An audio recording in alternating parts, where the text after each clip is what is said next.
Buongiorno, ben trovati telespettatrici, telespettatori di Antenna 3. Entriamo in diretta anche per questo giovedì 5 maggio per aggiornarvi su tutti i fronti della cronaca, dell'attualità della politica a nord-est. Tanti i temi anche per la giornata di oggi, tanta la cronaca, ma vi preannuncio già che uno dei leitmotiv di questa prima edizione sarà l'adunata degli alpini di Rimini, perché è un evento che ha una grande valenza per migliaia di veneti che guardano a questo appuntamento con fiducia, speranza, goliardia, senso di amicizia. Per questo do il benvenuto, davvero lo ringrazio, a Venturino Cagnato, alpino di lunghissimo corso, ma poi appunto Venturino parleremo a lungo della tua esperienza da penna nera.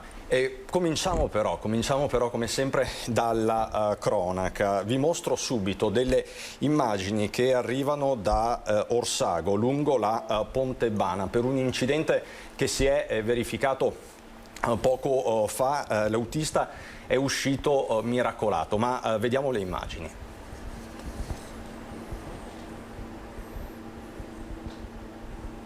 Metallo conficcata nell'auto come un dardo che ha attraversato l'utilitaria infilandosi tra i sedili. Fanno davvero impressione le immagini dell'incidente che si è verificato questa mattina poco dopo le 7 lungo la Pontebana a Orsago, di fronte alla cantina vitivinicola sociale.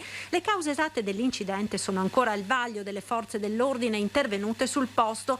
L'utilitaria ha comunque tamponato violentemente il mezzo pesante che la precedeva, un auto articolato che stava effettuando un trasporto eccezionale con un carico di putrelle di ferro.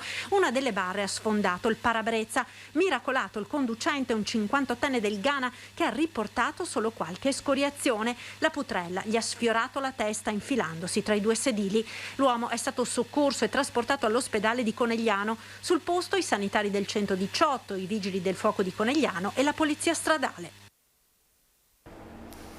Una tragedia sfiorata, per fortuna, chiaramente, anche perché la scia di sangue sulle strade del Veneto non si arresta. Ieri l'ultimo incidente mortale sul tratto maledetto della 4, che in quest'ultimo periodo è sempre in primo piano. Ieri a perdere la vita, come sapete, è stato Guido Arnosti, un camionista 54enne di San Fiora nel Trevigiano, comunità che è molto scossa, sotto shock. Lo stesso sindaco ha usato parole molto dure proprio sulla sicurezza stradale, sulla necessità di aumentare la sicurezza stradale. Si trattava di un camion che trasportava mangimi con alla guida Arnosti, che per cause ancora al vaglio della polizia stradale ha tamponato un tir carico di frigoriferi che a sua volta è finito contro una bisarca. Sul posto sono intervenuti, lo vedete, i vigili del fuoco, gli operatori del SUEM e quant'altro. Ve lo abbiamo raccontato, ma per l'uomo non c'era più nulla da fare. Dicevamo le parole del sindaco, ma anche quelle di tante altre istituzioni. Ieri sera vi abbiamo riportato l'appello urgente del presidente di Unioncamere del Veneto, Mario Pozza, che da tempo solleva la questione, e ne abbiamo parlato esattamente una settimana fa con il segretario del Partito Democratico del Veneto, Andrea Martella, che ben conosce quel tratto e che la scorsa settimana proprio qui, nostro ospite, aveva lanciato una proposta. Segretario Martella, buongiorno, e io ripartirei proprio da qui, perché come sempre la cronaca incombe. Certo, ha ragione, buongiorno a lei e a tutti i telespettatori. Sì, il tratto veneto della 4 è ormai una priorità nazionale ed è un'urgenza assoluta trovare una risoluzione a questo problema. La tragedia di ieri e quelle degli altri giorni ormai ci dicono che sta diventando una situazione insostenibile per la sicurezza delle persone, per il nostro sistema economico e produttivo, e quindi bisogna intervenire al più presto. Nei giorni scorsi l'ho fatto presso il governo, presso il Ministero delle Infrastrutture. Ieri il Ministro Giovannini ha detto che verrà accelerata la costituzione della NewCo, cioè della nuova autostrada che la nuova società autostradale che avrà in concessione quel tratto, e ovviamente dovranno essere programmati in termini più veloci di quanto è previsto attualmente i lavori necessari, anche con delle risorse aggiuntive che dovrà reperire lo Stato. Quindi bisogna fare presto, bisogna fare velocemente, bisogna inserire nella programmazione e nella realizzazione il tratto San Donà-Portogruaro, non si può aspettare oltre e bisogna costituire al più presto la società, fare la convenzione e reperire le risorse. Questo è l'impegno che ci siamo presi. In questo senso mi pare che il governo si stia muovendo e mi auguro che nei prossimi giorni si possa raggiungere qualche ancora più concreto risultato.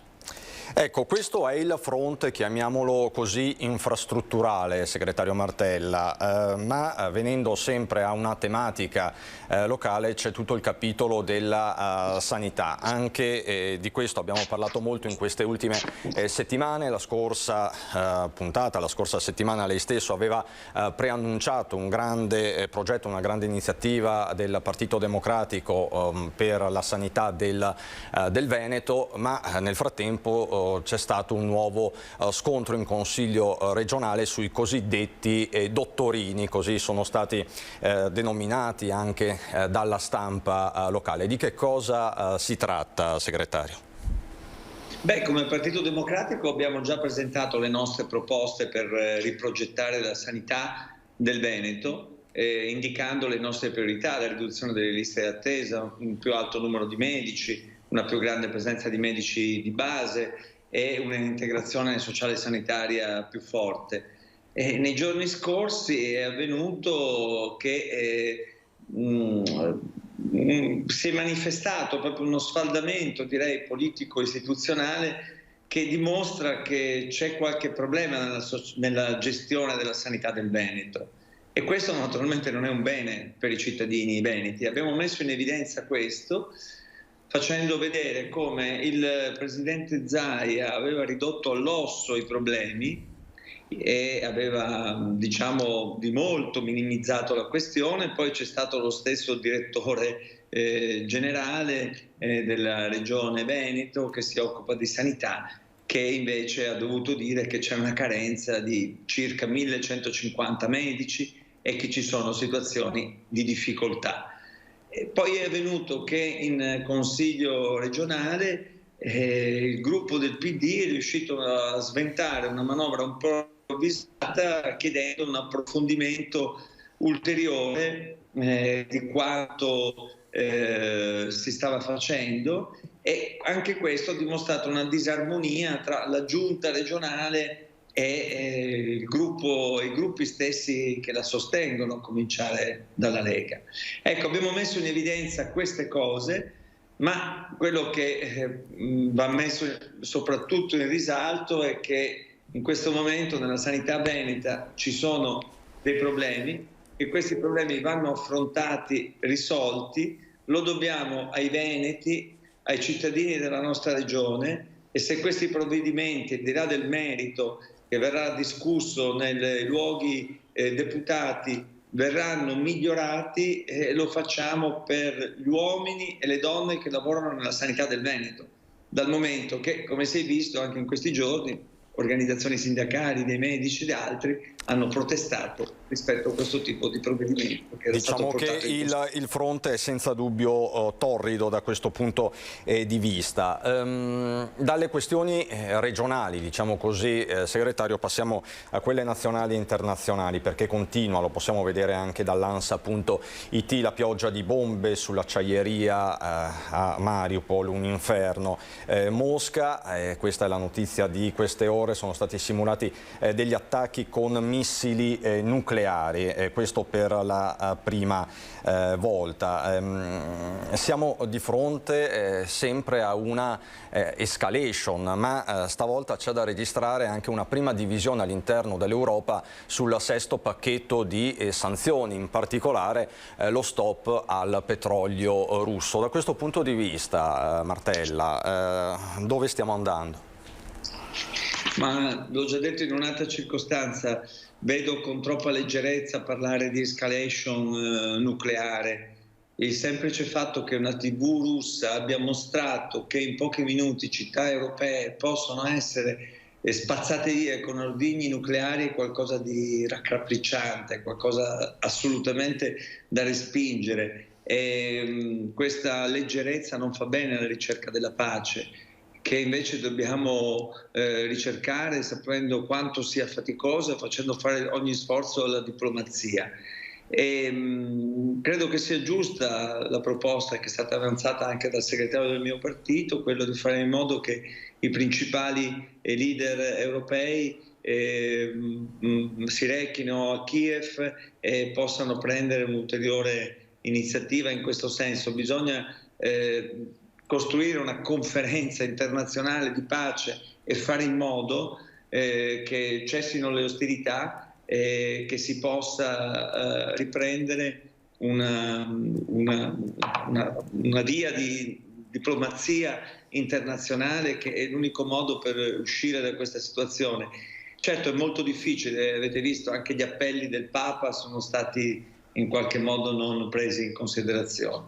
In quanto al petrolio, è vero, le sanzioni energetiche sono le più delicate tra quelle che ha previsto l'Unione Europea e ieri non c'è stato un bel segnale da parte dell'Europa. E purtroppo il condizionamento di alcuni paesi come l'Ungheria, per esempio, ha inciso. È per questo che il Presidente Draghi nei giorni scorsi ha detto, e credo che abbia ragione, che vanno rivisti i trattati europei, cioè anche la possibilità di alcuni paesi di mettere un veto e quindi di impedire il fatto che si possa assumere una decisione. Comunque mi pare che la via per arrivare alla, diciamo, a una indipendenza dal petrolio russo è stata tracciata. Ci saranno degli altri passaggi per arrivare ad una decisione definitiva. L'Italia si sta sempre più dando da fare per arrivare ad un'indipendenza anche dal gas russo, diversificando le fonti e puntando su anche altri paesi, gas naturale, la rigassificazione e anche le fonti rinnovabili. In questo senso mi lasci dire che in una situazione così complicata queste scelte hanno delle ricadute anche economiche sulla vita delle persone. Dobbiamo sempre stare molto attenti che invece i nostri cittadini, le imprese vengano aiutate. È per questo che con l'ultimo decreto del Consiglio dei Ministri comunque sono stati previsti 200 milioni per le imprese che sono colpite dalla guerra, per questo sono state previste procedure più snelle per spingere sulle rinnovabili, è stata prevista una proroga del bonus per altri 3 mesi, parlo delle bollette energetiche, sono stati previsti sostegni ai comuni per l'accoglienza dei profughi ucraini e è stato previsto ancora fino all'8 di luglio il taglio delle accise per intervenire sul carburante. Quindi lei dice è un pacchetto complesso e le faccio la domanda che le faccio ormai sempre, basta al momento questo decreto? Comunque c'è stato uno stanziamento alla fine superiore rispetto a quello preannunciato? Beh sì, c'è stato anche uno stanziamento superiore, anche se è stato previsto questo bonus di 200 euro fino a un reddito di 35.000 euro che insomma inciderà sulla vita reale di tante famiglie, che in un momento come questo può essere utile.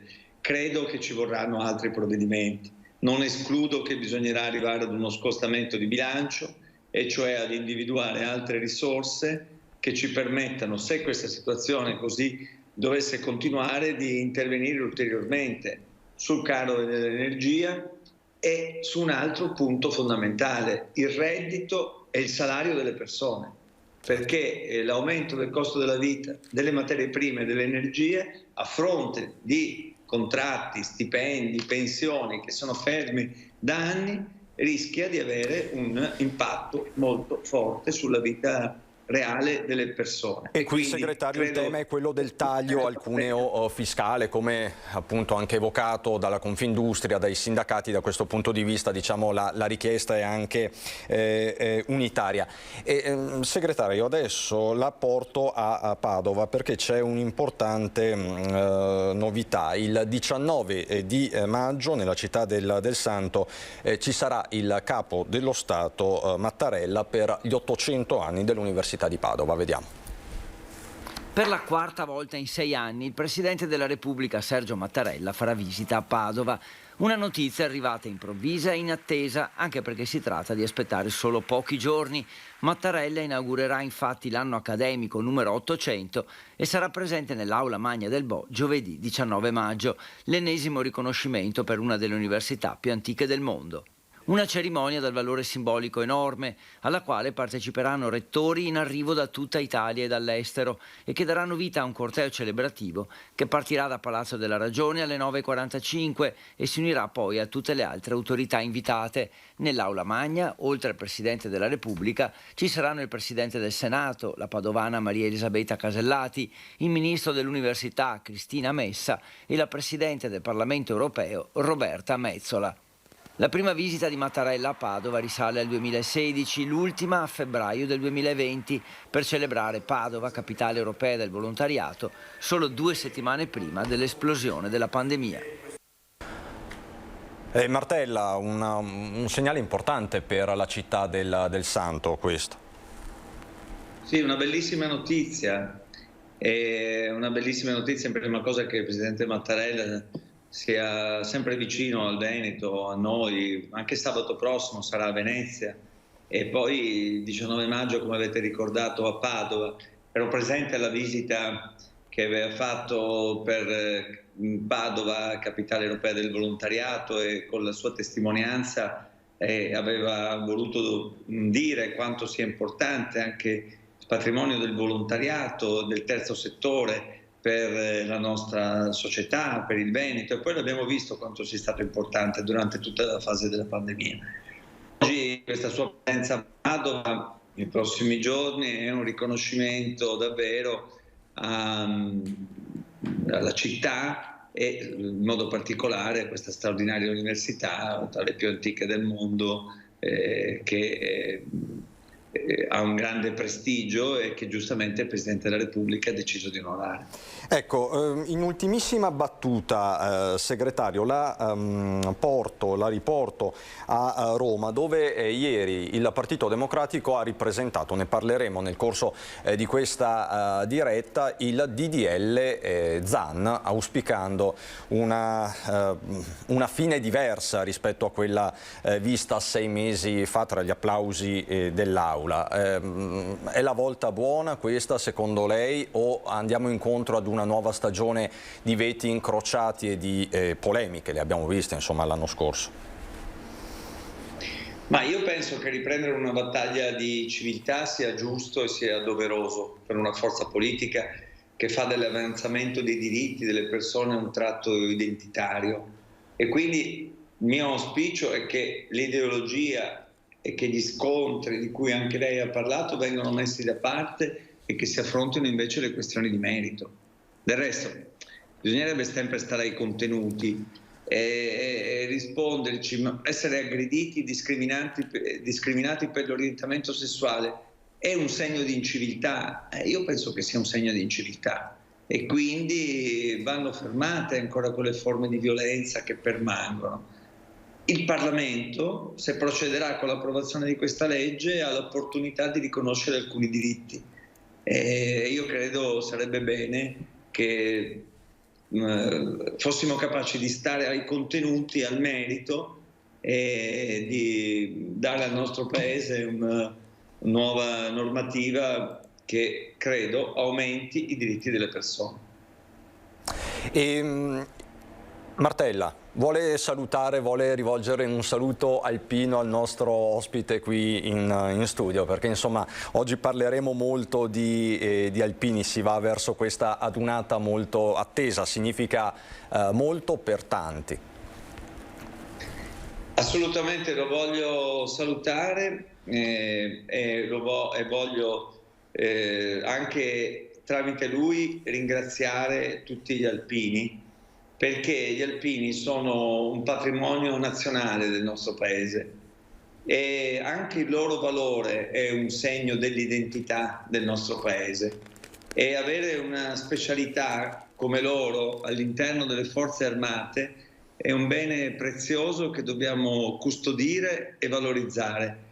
Del resto l'affetto delle persone per gli alpini, per la loro divisa è fuori discussione ed è conosciuto da tutti. E in un tempo come questo, in cui echeggiano invece le armi, la testimonianza che possono dare gli alpini, la testimonianza di grande valore, di grande impegno e anche di pace, come dimostrano le missioni internazionali in cui sono stati chiamati a portare il loro delicatissimo compito. E quindi davvero tramite il vostro ospite vorrei salutare e ringraziare tutti gli alpini per quanto hanno fatto e per quanto rappresentano nella società italiana. Allora, io la ringrazio, segretario Martella, e ci rivediamo alla prossima. Grazie Martella. La ringrazio, segretario. Comunque siamo sempre a disposizione quando c'è bisogno, soprattutto nelle calamità, nei momenti di bisogno, soprattutto come protezione civile. La ringrazio delle sue parole. Grazie a lei. Grazie Martella, grazie davvero. Venturino, insomma, sono sempre parole quelle spese nei confronti degli alpini che fanno bene. Certo, sicuramente sì.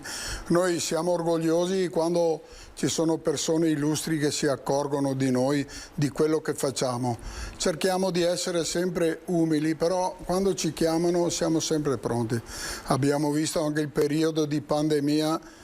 Io vivo a Treviso siamo stati a disposizione delle richieste dell'amministrazione comunale. Dove c'era bisogno siamo stati a fare servizio. Avete portato la spesa agli anziani Abbiamo a casa? Portato, tuttora adesso avete mandato un servizio, voi di Antena 3, avete intervistato un alpino che ha ospitato una famiglia ucraina. Sì.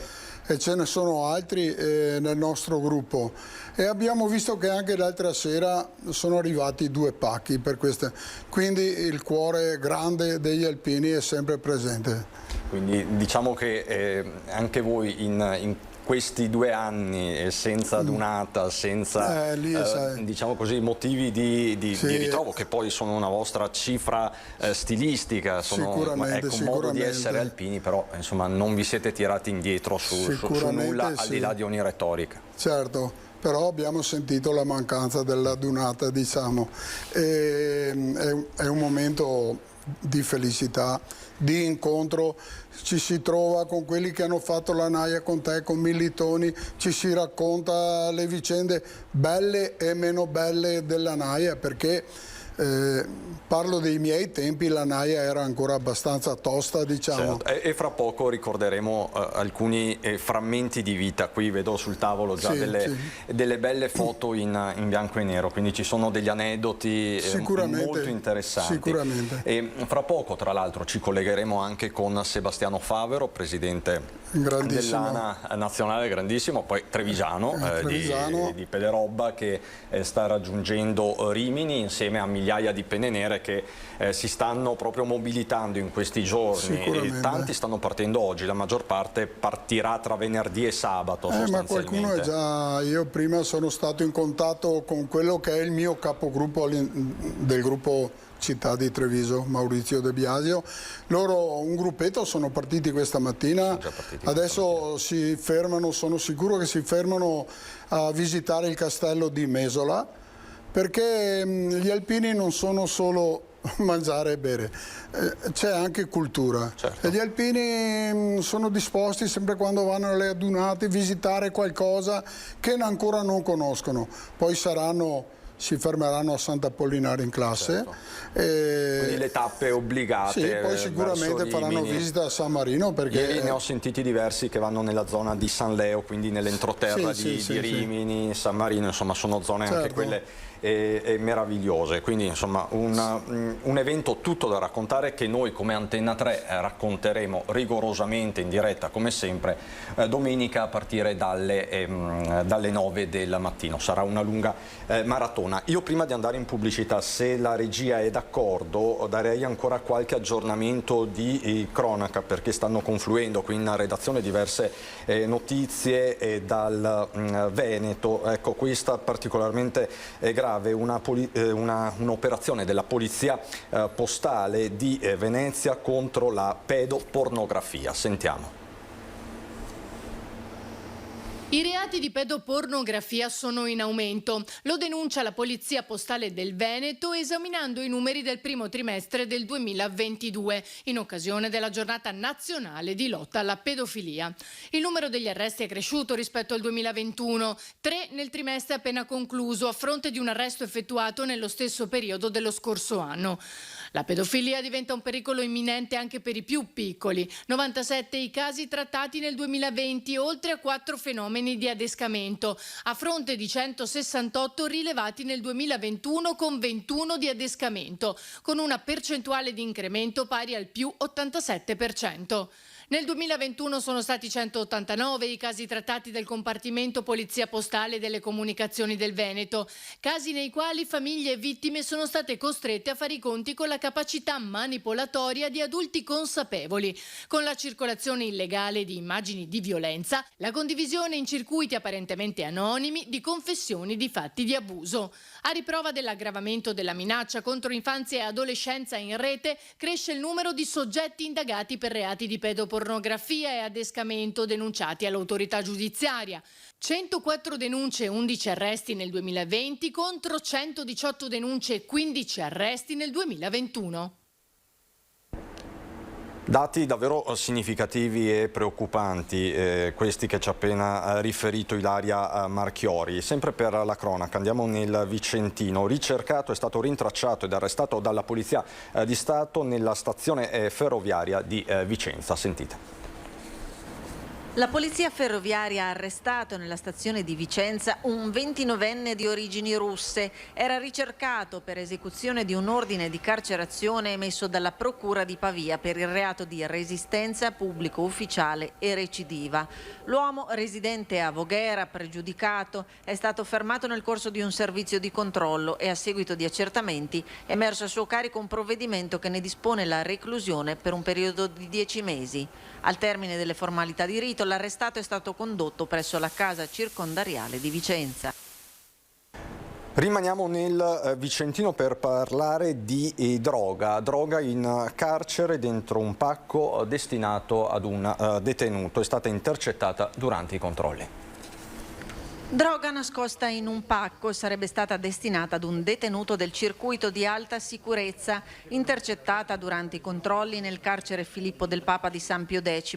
Si tratterebbe di hashish, da quanto si apprende dalla segreteria regionale USP del Triveneto. A rivolgere il plauso al personale in servizio è il segretario interregionale del Triveneto Leonardo Angiulli, personale che giornalmente assicura la sicurezza, dando garanzia alle istituzioni per la certezza della pena, anche se, continua il segretario, con grosse difficoltà operative e carenza di organico. Allora, tanta la cronaca, lo avete sentito, ma abbiamo ancora tanto da raccontarvi. Avremo collegamenti dal Padovano, da Venezia e ancora tantissime storie alpine. Facciamo così, andiamo in pubblicità, ci rivediamo fra qualche istante.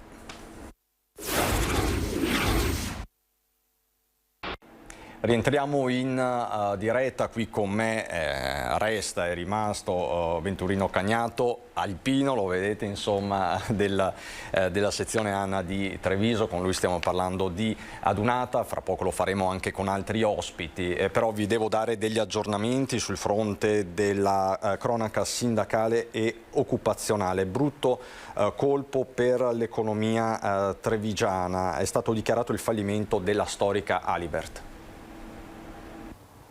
Alibert, dichiarato il fallimento, fine di un'epoca per la storica azienda che produceva tortellini dal 1967 a Frescada di Preganziol. L'istanza di fallimento era stata presentata mesi fa da alcuni dipendenti dopo che il tentativo di salvare l'azienda da parte di una cordata di imprenditori che l'aveva rilevata nel 2016 non ha portato gli effetti sperati.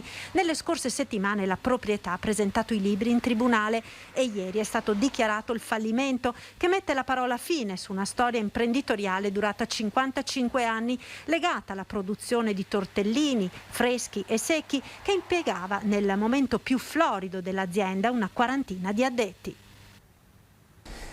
Così alla Alibert di Preganziol, un altro fronte caldissimo, non tanto distante, a Santa Maria di Sala, dove domani arriva il ministro Orlando. È il caso della Speedline. È atteso per le 14:30 il ministro del lavoro e delle politiche sociali Andrea Orlando al presidio dei dipendenti della Speedline che si terrà domani a Tabina di Santa Maria di Sala. Riteniamo che sia un momento importante per mantenere alta l'attenzione su questa vertenza, hanno scritto i sindacati FIM e FIOM, soprattutto in queste settimane nelle quali il gruppo Ronald sta valutando se accogliere la proposta progettuale fatta da Fondazione Ergo per rilanciare l'azienda. Nell'ultimo incontro al Ministero dello Sviluppo i sindacati hanno ribadito l'importanza di ripartire dal progetto presentato per iniziare a ricostruire e che in questa fase delicata l'azienda non faccia alcuna forzatura per spostare le produzioni altrove. Al Ministro del Lavoro hanno scritto ancora i sindacati: chiederemo di continuare a seguire la vertenza come è stato fatto fino ad oggi e di confermare l'impegno già dichiarato in sede istituzionale di sostenere il progetto di rilancio della fabbrica di Tabina. Di tematiche del lavoro ci occuperemo alle 13:30 collegandoci proprio con Ilaria Marchiori da Venezia, perché tanti sono i temi sul tavolo, tra questi anche l'obbligo di mascherine al chiuso sui luoghi del lavoro che, come sapete, è stato prorogato nella serata di ieri da sindacati e categorie all'interno di un protocollo sicurezza, decisione che fa discutere, ma ne parleremo più tardi. È giusto in questi giorni parlare anche e alleggerire un po' i toni con i nostri grandi alpini e qui pronte ci sono delle immagini che hanno fatto la storia del nostro territorio. Grazie davvero Italo Morao in regia. Questa è l'Adunata 2017, adunata targata Treviso. Vedo il nostro Venturino Cagnato che guarda queste immagini quasi con commozione. Sì, direi proprio di sì. Guarda. Io sono proprio un po' davanti con il consiglio sezionale completo, il nostro presidente che allora era Raffaele Panno, devo dire un grande presidente. È stata un'adunata, tutti l'abbiamo chiamata l'adunata della svolta, perché proprio da Treviso è partita la storia di eliminare i trabiccoli, non so se ti ricordi. Quei mezzi fatti a casa, non omologati, sì. E più di qualche volta erano causa di incidenti qua e là. E quindi è stato un po' iniziato da lì. C'è stata una ripulita, sì, diciamo. Il percorso di eliminare queste. Ci si diverte anche senza quei trabiccoli là, naturalmente. Poi a Treviso cose uniche, per esempio mi viene in mente che per la prima volta l'ANA ha lanciato il concorso Componi un brano per l'adunata. È stato fatto un concorso, è stato premiato il brano vincitore che tuttora i nostri cori lo cantano in giro. Io avevo un po' la responsabilità dei cori. E quanti erano? A grosso modo 120, adesso di preciso. Sistemarli in tutte le chiese a cantare il sabato sera è stata una cosa meravigliosa. È stato un lavoro, immagino, che ti ha richiesto mesi e mesi di lavoro. Ma io penso anche anni, lo dico così. Io per esempio sono andato avanti un anno a contattare tutti i sacerdoti, tra l'altro abbiamo trovato sempre le porte spalancate e comunque è stato un lavoro di gruppo meraviglioso e poi l'esito, diciamo così, ci ha ripagato del lavoro svolto. Siamo stati felicissimi.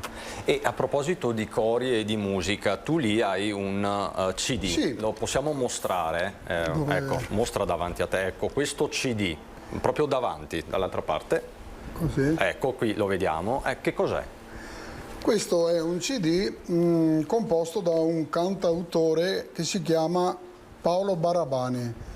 Tra l'altro lui mi sembra che ha fatto il servizio militare sul battaglione Gemona. Ha fatto questi canti nuovi, diciamo, e ogni canto è riferito a qualcosa, a qualche evento degli alpini.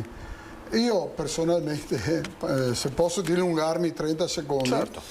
Personalmente nella nostra sede ho radunato un gruppetto di alpini che cantano, che hanno voglia di cantare, e abbiamo memorizzato, imparato un paio di questi brani, e domani sera a Rimini, dunque il ristorante, adesso non mi ricordo bene il nome, non facciamo neanche pubblicità. Incontriamo questo cantautore. Ci saranno 70 alpini che cenano lì con lui e che canteranno con lui questi brani.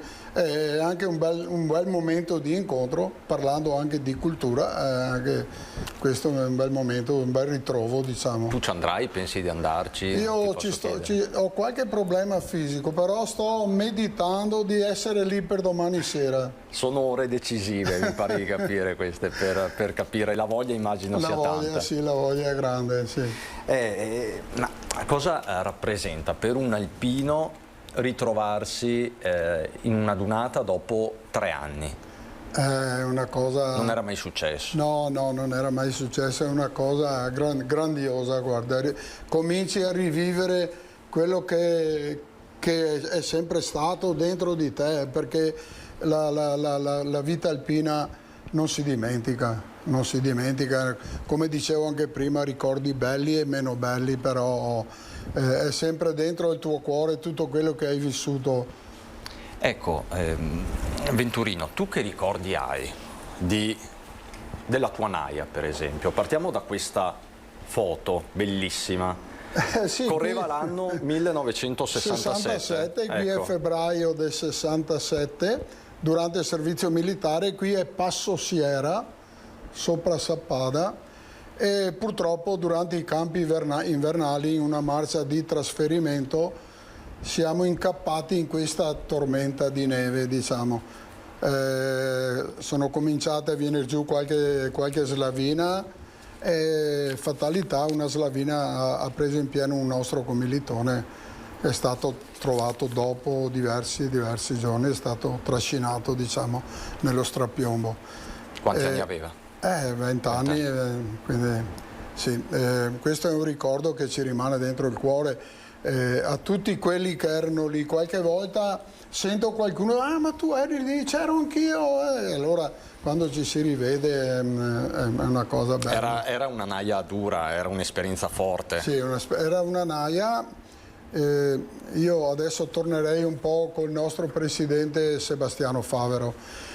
Io non dico che 15 mesi sono tanti, 12 mesi sono tanti, però qualche mese di servizio militare ai nostri giovani per imparare a vivere. Ci sono anche bravi giovani in giro, però sì, non generalizziamo, in generale insegnare un po' di disciplina, dico io, non sarebbe male. Si è parlato tanto, no, di questa mini naia, di ripristinare, è un tema ricorrente, ricorre ogni anno, tra l'altro proprio con Sebastiano Favero, che forse tra poco riusciamo a contattare. Mi farebbe piacere salutarlo. Sì, anche a noi.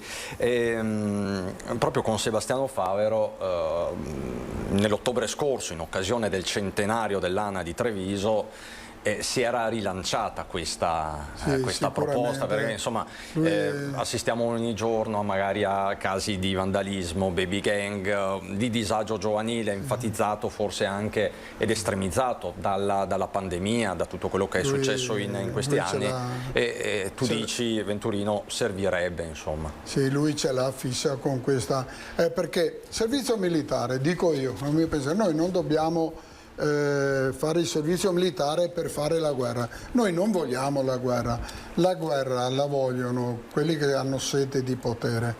Se noi andiamo, se qualcuno ha letto il libro di Mario Rigoni Stern, Sergente sulla neve, c'è un episodio che rispecchia un po'. Rigoni Stern entra in questa isba, ci sono i soldati russi col fucile, nessuno spara, addirittura gli danno una ciotola di cibo anche a lui, ritorna fuori in mezzo alla bufera e nessuno spara. Significa che la guerra non la vogliamo, non la vuole nessuno. Partirà un messaggio di pace da Rimini? Sì, vorrei dire a tutti quanti, continuate ad amarvi, come sono tutti gli alpini, che si amano, si vogliono bene, qualunque sia, anche continuate a operare anche nelle avversità più difficili. Siamo pronti a soccorrere dove ci sono calamità, a aiutare persone come adesso stiamo aiutando diversi ucraini, però che sia un messaggio di pace. Facciamo il possibile perché questa guerra il più presto possibile smetta. Allora, io vi rimostro questa foto e dopo ve ne mostro un'altra. Me la puoi passare? Sì, e qui parliamo perché di muli. questa è bella, spero che la vediate a casa. Sì, si vede. Cos'è questa? Qui parliamo di muli, insomma, sappiamo benissimo quanto i muli siano fondamentali. Binomio alpino-mulo. Certo. Bene. Anzi, allora parliamo fra pochissimo perché lo vedo collegato, perfetto, so che ha i minuti contati e ci sta facendo un grande piacere ed è sempre un grande onore. Presidente Favero, mi sente? Adesso è entrato in galleria. La sento. Perfetto, Presidente, è sempre un piacere averla con noi. Le comunico che qui in studio c'è l'alpino Venturino Cagnato che la saluta. Buongiorno Presidente.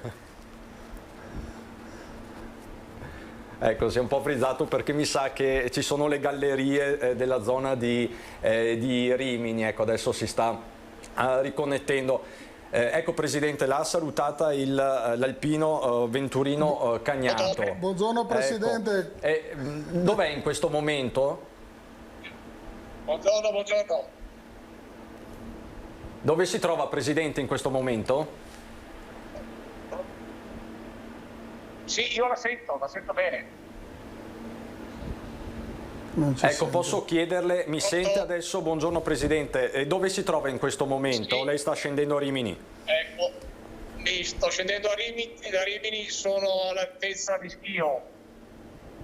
Ah, quindi insomma è ancora all'inizio della marcia? Sì, sono partito da mezz'ora poco più, quindi sto spostando e arriverò a Rimini verso le 3:15. 3:15. Senta, le rubo pochissimo tempo, Presidente. Che adunata sarà quella di Rimini 2022?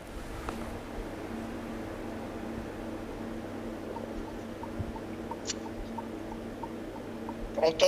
Sì, ecco, ci sente adesso, Presidente. Che adunata sarà quella di Rimini 2022? Beh, direi che sarà una donata del tutto particolare per due motivi sostanzialmente. Uno, perché sono 2 anni che non riusciamo a farla, per cui per noi questo diventa veramente un momento importante di tornare, se non alla totale normalità, diciamo a una normalità quasi raggiunta. Tra l'altro, proprio perché abbiamo dovuto aspettare 2 anni, questa donata coincide tra l'altro con i 150 anni della Costituzione del Corpo degli Alpini, quindi sarà una donata del tutto speciale. L'associazione si apprestano a celebrarla assieme agli Alpini in Armi in modo particolare, e quindi ci sarà veramente un concorso sia nostro che delle truppe alpine notevole, e io credo sarà anche un momento importante per tornare a riconciliarci con tutto quello che abbiamo dovuto passare in questi 2 anni di pandemia. Purtroppo, voglio ricordare, non è ancora una cosa finita da un lato, e dall'altro questa guerra che è scoppiata in Ucraina vicino a noi veramente ci rattrista. Però vogliamo guardare in avanti, vogliamo sperare nel futuro. Gli alpini sono uomini che hanno sempre per l'amicizia, per la fraternità, lo abbiamo sempre fatto in ogni momento, pur rispettando e compiendo sempre il nostro dovere. E senta Presidente, quanti sarete a Rimini e di questi quanti saranno i veneti? Possiamo fare una stima? Non è facile prevederlo perché evidentemente dopo 2 anni non abbiamo dati aggiornati alla mano, però se quello che io ho sentito, quello che ho visto negli ultimi raduni sezionali, la volontà di esserci, direi che saremo sicuramente ai livelli delle ultime adunate, se non di più, e quindi anche la parte di partecipazione veneta, che voglio ricordarlo, è quasi un 35% dell'intera Associazione Nazionale Alpini, sarà sicuramente notevole. Per cui credo che ci saremo, e soprattutto domenica nella nostra sfilata faremo ancora una volta e la terremo ancora una volta con le nostre visioni, i nostri messaggi, la nostra volontà di guardare al futuro, di guardare ai giovani e di portare quella speranza, quel momento di speranza in cui noi tutti crediamo. Ecco, ricordavamo prima i giovani qui con Venturino Cagnato e ricordavamo la sua proposta, l'ha rilanciata anche nell'ottobre scorso per il centenario qui a Treviso. Questa mini naia o comunque questa possibilità di dare ai giovani l'opportunità di prestare servizio. La rilancia anche stavolta, anche in questa occasione. Io direi che noi stiamo lavorando con le istituzioni per ricreare delle condizioni per un ritorno a un servizio per noi ovviamente obbligatorio, che parere con una fase sperimentale di reclutamento ancora di tipo volontario. Noi tra l'altro il messaggio lo stiamo lanciando forte con l'avvio dei nostri campi scuola per i giovani dai 16 ai 25 anni, che voglio ricordare l'anno scorso sono partiti in via sperimentale con 4 campi scuola. Quest'anno faremo 12 campi scuola sparsi in tutta Italia, proprio per far capire, per far vedere che non è che i giovani non ci siano e non siano disponibili, è che dobbiamo dargli le condizioni e favorire loro le condizioni perché possano anche fare questo periodo di formazione, questo periodo che poi li renderà capaci di essere pronti nei momenti di emergenza a dare il loro contributo notevole anche per chi poi avrà bisogno. E Presidente, sa già dove saranno questi punti scuola in Veneto? In Veneto ci sono i 2 classici punti scuola, quello di Bassano, la caserma Montegrappa, e quello di Feltre, la caserma Zanetelli.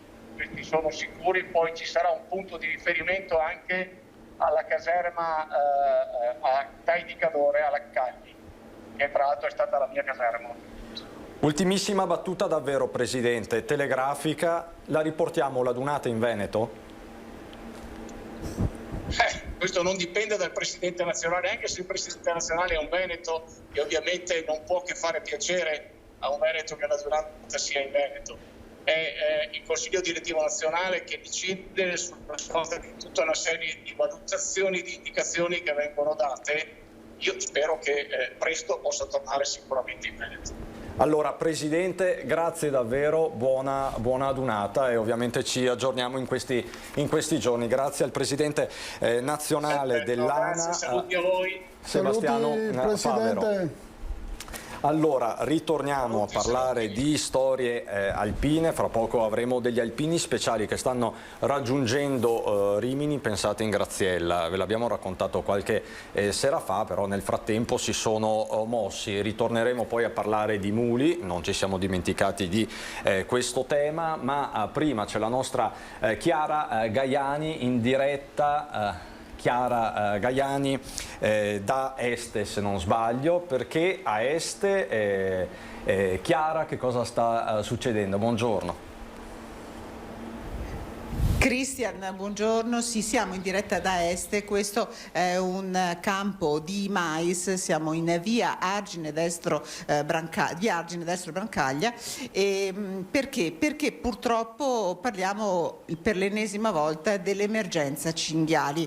Non siamo per la precisione all'interno dei Colli Euganei, ne abbiamo parlato varie volte delle devastazioni fatte dagli ungulati proprio nell'area dei Colli Euganei. Questa è zona di pianura, anche se siamo circondati dai colli, ma anche qui purtroppo sono arrivati e come potete vedere dalle immagini del collega Andrea Benetti, questa notte c'è stata l'ennesima scorribanda e questo campo di mais presenta delle vaste zone senza piantine verdi proprio perché se ne sono alimentati gli animali. Con me Cristian Rossi, un imprenditore agricolo della zona, e Delio Peruffo, che è il presidente di Confagricoltura Este. Perché? Perché 4 aziende di questo territorio hanno pensato di unire le forze per assoldare un vigilante privato, quindi hanno dato vita a una vera e propria ronda notturna per cercare di dissuadere gli animali dal devastare i loro campi. Chiediamo come funziona a Cristian Rossi, uno di questi 4 imprenditori, e soprattutto se questo rimedio sta funzionando. Sì, allora siamo stati costretti a trovare qualcosa di nuovo, di alternativo rispetto a tutte le cose che abbiamo provato negli anni precedenti. Diciamo che la ronda, come funziona? La ronda arriva alle 9:30 di sera, fa un turno di 8 ore fino alle 5:30 del mattino e continua a girare per le nostre aziende. Compie un percorso di 10-11 km ogni giro che fa e per un totale di 60-70 km ogni notte. Per le prime 2 settimane di lavoro è funzionato molto bene come rimedio. Infatti quando lui con il clacson della macchina o altri sistemi per fare rumore riusciva a spaventare gli animali, poi nell'arco della nottata non rientravano più nei campi per far danni.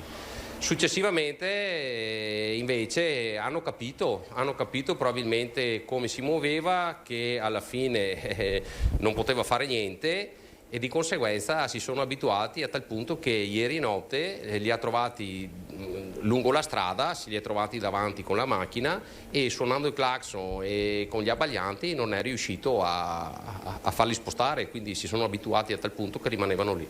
Ecco, è una vera e propria emergenza che rappresenta anche un consistente danno di carattere economico che purtroppo va aumentando di anno in anno, vero Delio Peruffo? Sì, intanto buongiorno a tutti e grazie a Chiara e Andrea per l'attenzione che ci stanno dimostrando. È un danno economico che sta crescendo di anno in anno, ma dire crescere vuol dire poco, perché in verità quest'anno noi stimiamo che i danni saranno 3 volte quelli dell'anno precedente, stiamo parlando di centinaia di migliaia di euro e stiamo parlando di danni anche psicologici ai nostri soci che stanno arrivando alla conclusione che non possono più fare il loro lavoro, perché adesso stiamo vedendo il campo di mais, però da qualche altra parte c'è la devastazione sulle barbabietole, da qualche altra parte c'è la devastazione sul grano, sulla soia, per cui la domanda che si pongono i nostri soci è: cosa facciamo? La domanda che ci poniamo noi, che abbiamo sentito farsi anche da Cristian Rossi quando l'abbiamo contattato per la prima volta questa mattina, è: continuiamo a lavorare oppure chiudiamo? E allora io chiuderei con questa ultima domanda a Delio Peruffo: quali sono le richieste che arrivano a quello che è l'interlocutore principale per questo problema che devono andare verso, ovvero la Regione? Allora, le richieste, o direi la richiesta, è una sola: eradicare. Perché eradicare?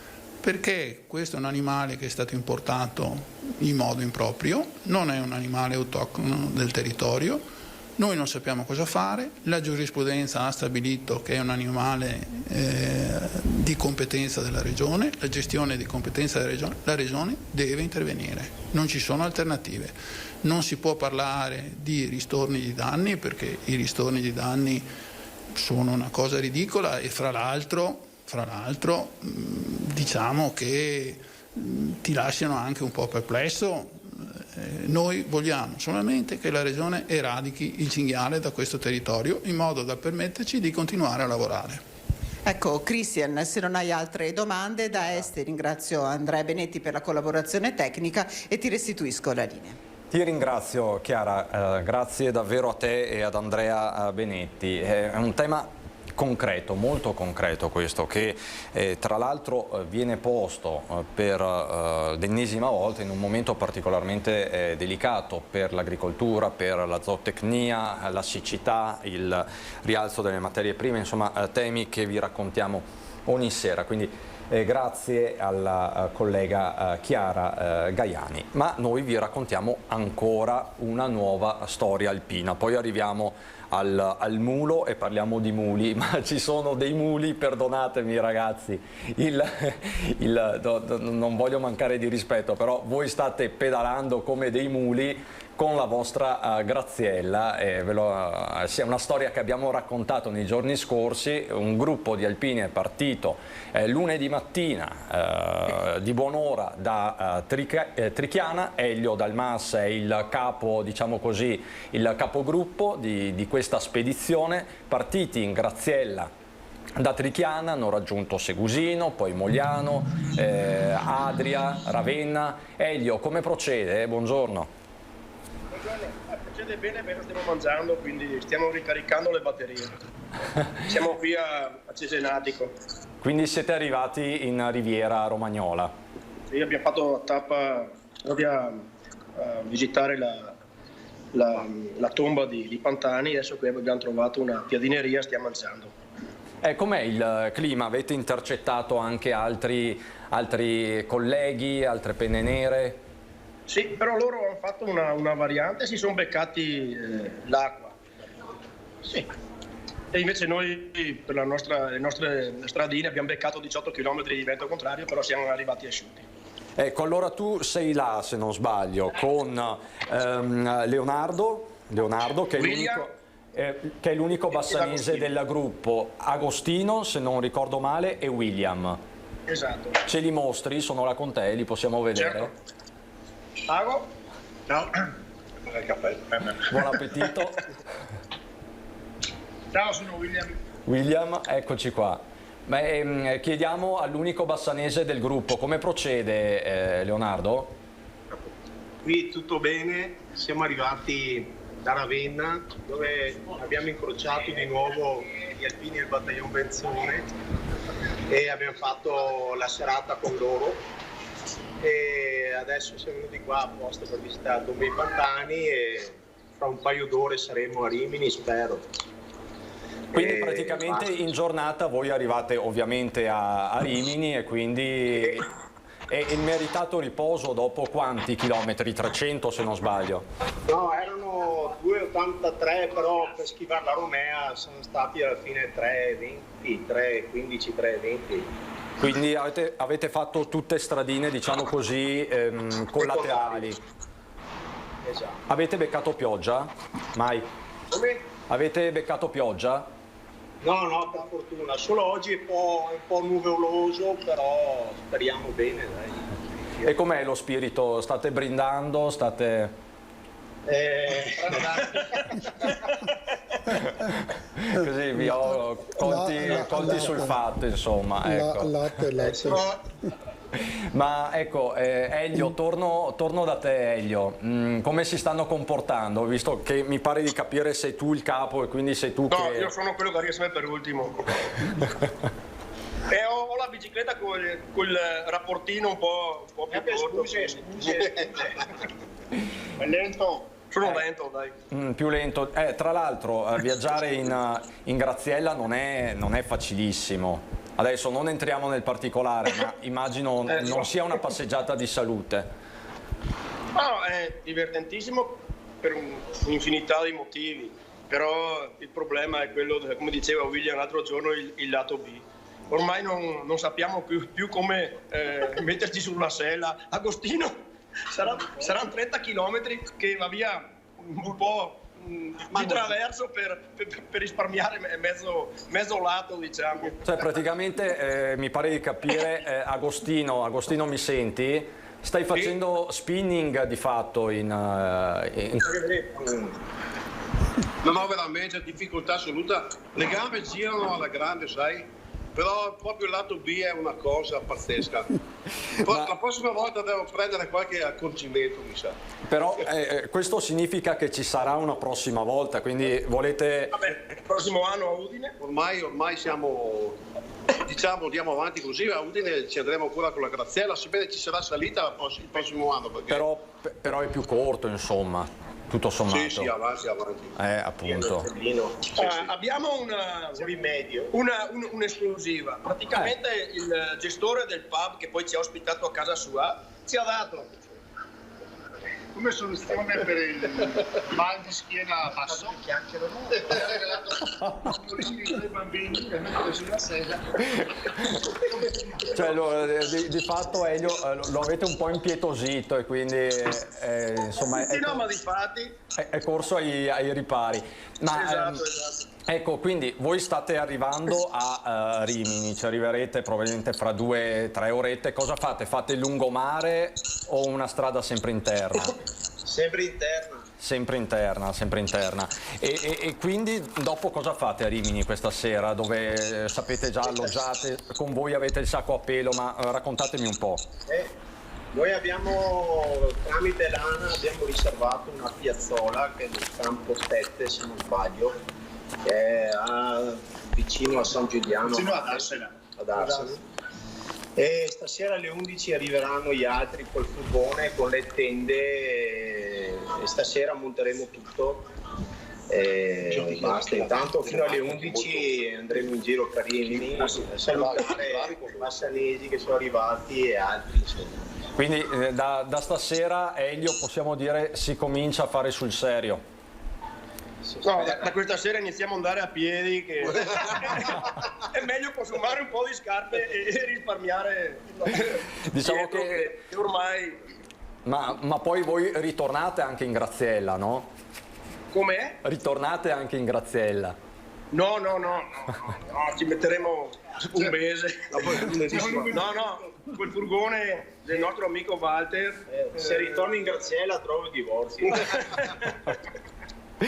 Chi è che parlava? Carichiamo tutto lì poi. Chi è che rischia il divorzio? Che ci mettiamo una pezza? Leo. Vuoi lanciare un messaggio distensivo, Leonardo? È andata così. Saluta a casa, insomma, ecco. Va bene, dai, ci sta anche una settimana di musi.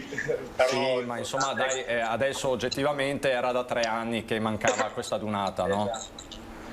Ecco. La voglia pazzesca di libertà, Elio, chiudo con te e poi vi lascio al vostro rancio a base di piadina. Che cosa ti auguri per questa adunata 2022? Ma se continuiamo a divertirci così sarebbe il massimo.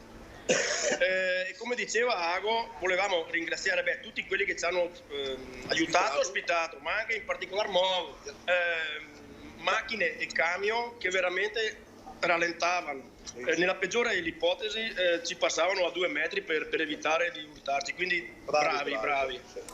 Quindi diciamo che non avete subito atti di intolleranza che magari... No, anzi, no, è William a cui hanno fatto 3 volte il pelo, ma insomma... Ma questo perché forse era una questione personale, quindi? No, è perché quando ci sono le uscite a destra noi siamo lenti, diciamo, nell'attraversarle, e quindi quelli che ti rallentano e passano dietro ti passano a metri, quelli che invece ti vogliono passare per davanti ti passano a centimetri. Certo, allora ragazzi, grazie davvero per questo vostro racconto, noi ci aggiorniamo nei prossimi giorni. Grazie a Elio, Ago, William e Leonardo. Forza ragazzi, buona adunata. Ecco, allora. Ciao, grazie ancora. Grazie, ciao ragazzi. Allora, Venturino. Una bella storia anche questa. Bellissima. Ogni gruppo, sai, prende delle iniziative a modo loro, ogni gruppo ha il suo modo di agire per arrivare nel luogo della dunata. Ho sentito che parlavi di numeri col Presidente, mi sembra che per quanto riguarda la sezione di Treviso la marca trevisana mi sembra che vanno giù in 5-6 mila, mi sembra qualcosa del genere.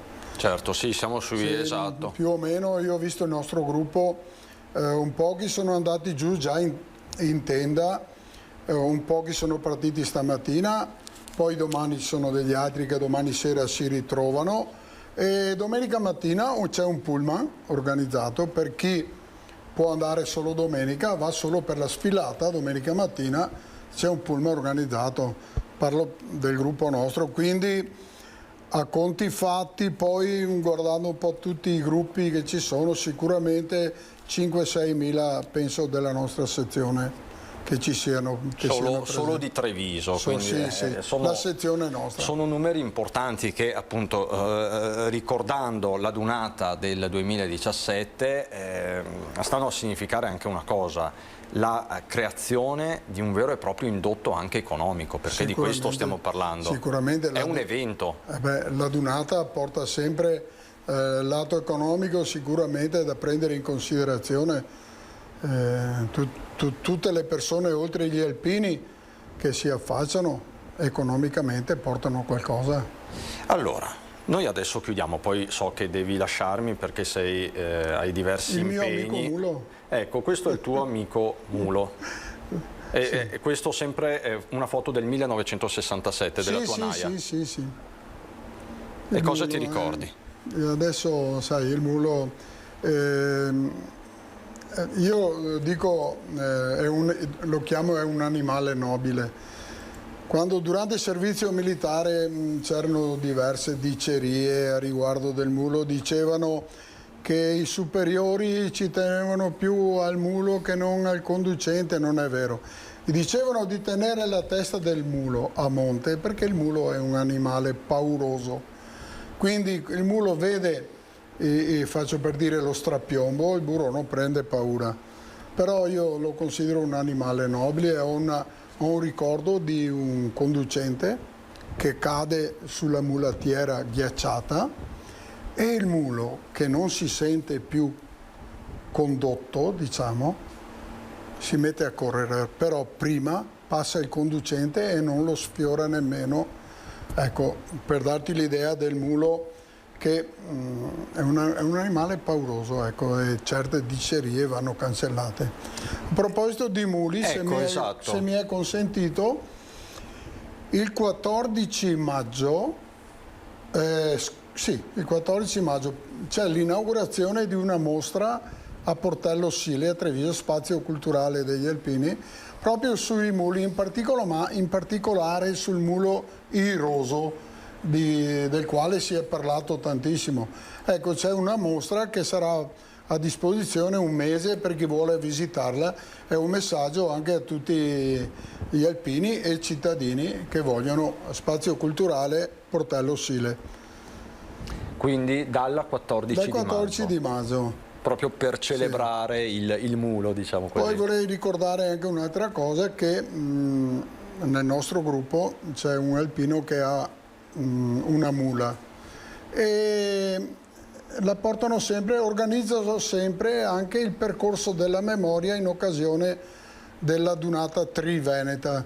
Quindi fanno il percorso della memoria arrivando sul luogo di dove si svolge la Dunata attraverso un percorso che si snoda nel giro di 2 o 3 giorni, anche con 1 o 2 muli che abbiamo, che ha il nostro amico Mauro Giuriato. Ogni anno siamo arrivati mi sembra la 13ª edizione, non vorrei dire cretinate, facciamo sempre ogni anno in occasione della Triveneta. Anche qui ci saranno i muli sempre presenti.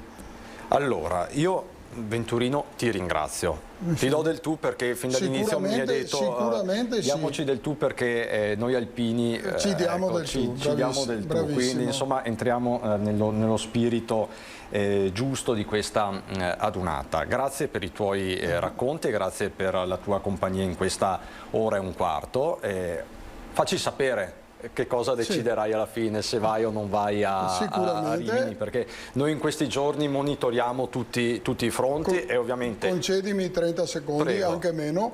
Vorrei ringraziare il nostro presidente sezionale, ringraziarlo Marco Piovesan e tutto il consiglio direttivo che sono stato là dentro fin poco tempo fa. Li saluto tutti e ringrazio soprattutto il presidente che vi ha suggerito di chiamarmi qui. Ecco. Allora, grazie Venturino e ovviamente buona adunata. Grazie mille. E noi adesso vi raccontiamo un'altra bella storia. Lo vedo collegato e lo saluto e lo ringrazio perché è una bella storia da tutti i punti di vista. Prima vi abbiamo mostrato, vi abbiamo raccontato dei fantastici 4, di quelle 4 penne nere che sono partite da Trichiana con la loro Graziella per raggiungere Rimini, ma Michele Agostinetto sta facendo un'impresa ancora più grande, ancora più importante anche fisicamente, perché è partito lunedì, correggimi se sbaglio Michele, lunedì mattina da Valdobbiadene ed è diretto a Santa Maria di Leuca. Perché questo viaggio, Michele? Raccontaci tutto. Buongiorno, grazie di avermi invitato. Sono appena riuscito a fermarmi un attimino per sfruttare appieno la connettività che mancava durante questo viaggio.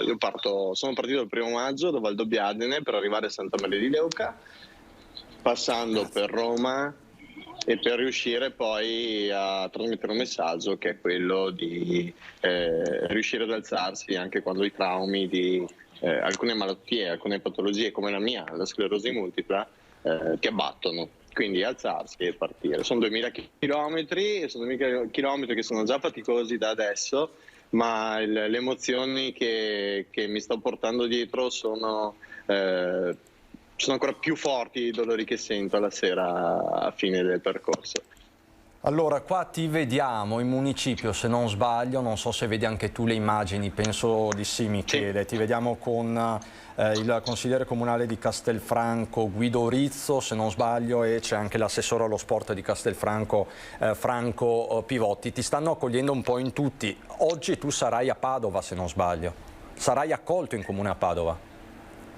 Sono accolto in comune a Padova, sì, non mi ricordo il nome dell'assessore, chiedo perdono, però non vedo l'ora di arrivare. Ma poi questa mattina la cosa più bella e importante è che ho trovato comunque delle persone che sono venute con me, si sono unite al viaggio anche oggi, sono qui con me, siamo partiti in 8, arriveremo insieme a Padova e vediamo anche lì l'amministrazione cosa ci riserverà.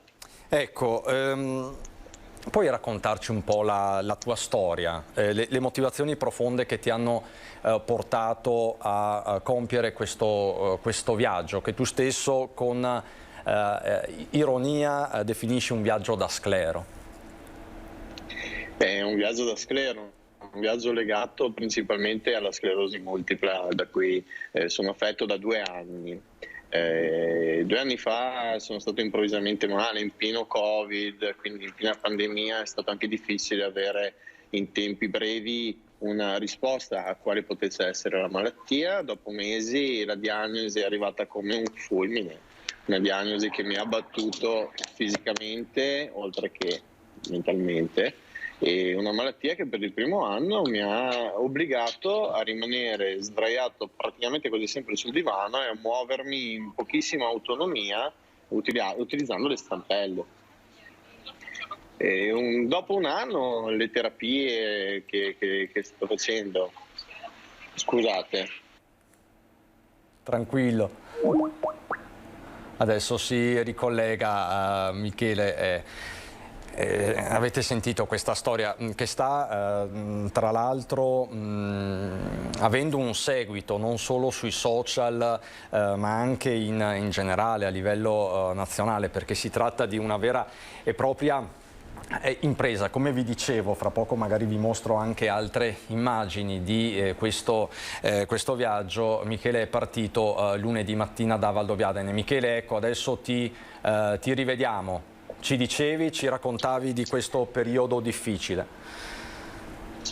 Chiedo scusa, è caduta la linea. Questo periodo è durato un anno di sclero a tutti gli effetti, un anno che è passato con un sacco di difficoltà di tutti i tipi. Ho deciso il 30 maggio del... Niente, c'è poco segnale probabilmente. Vediamo se riusciamo a collegarci, altrimenti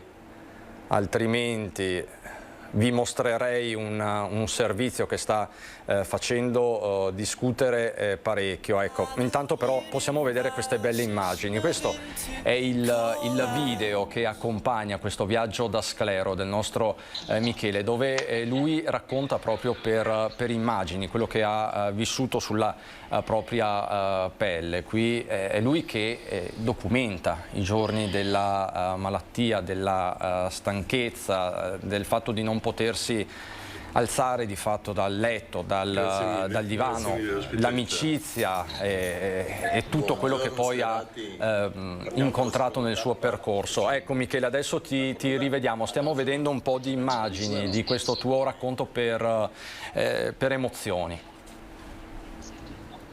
Sì, scusate, ma figurati, va e viene, ci mancherebbe altro. Quindi perdonatemi. Fa parte del viaggio.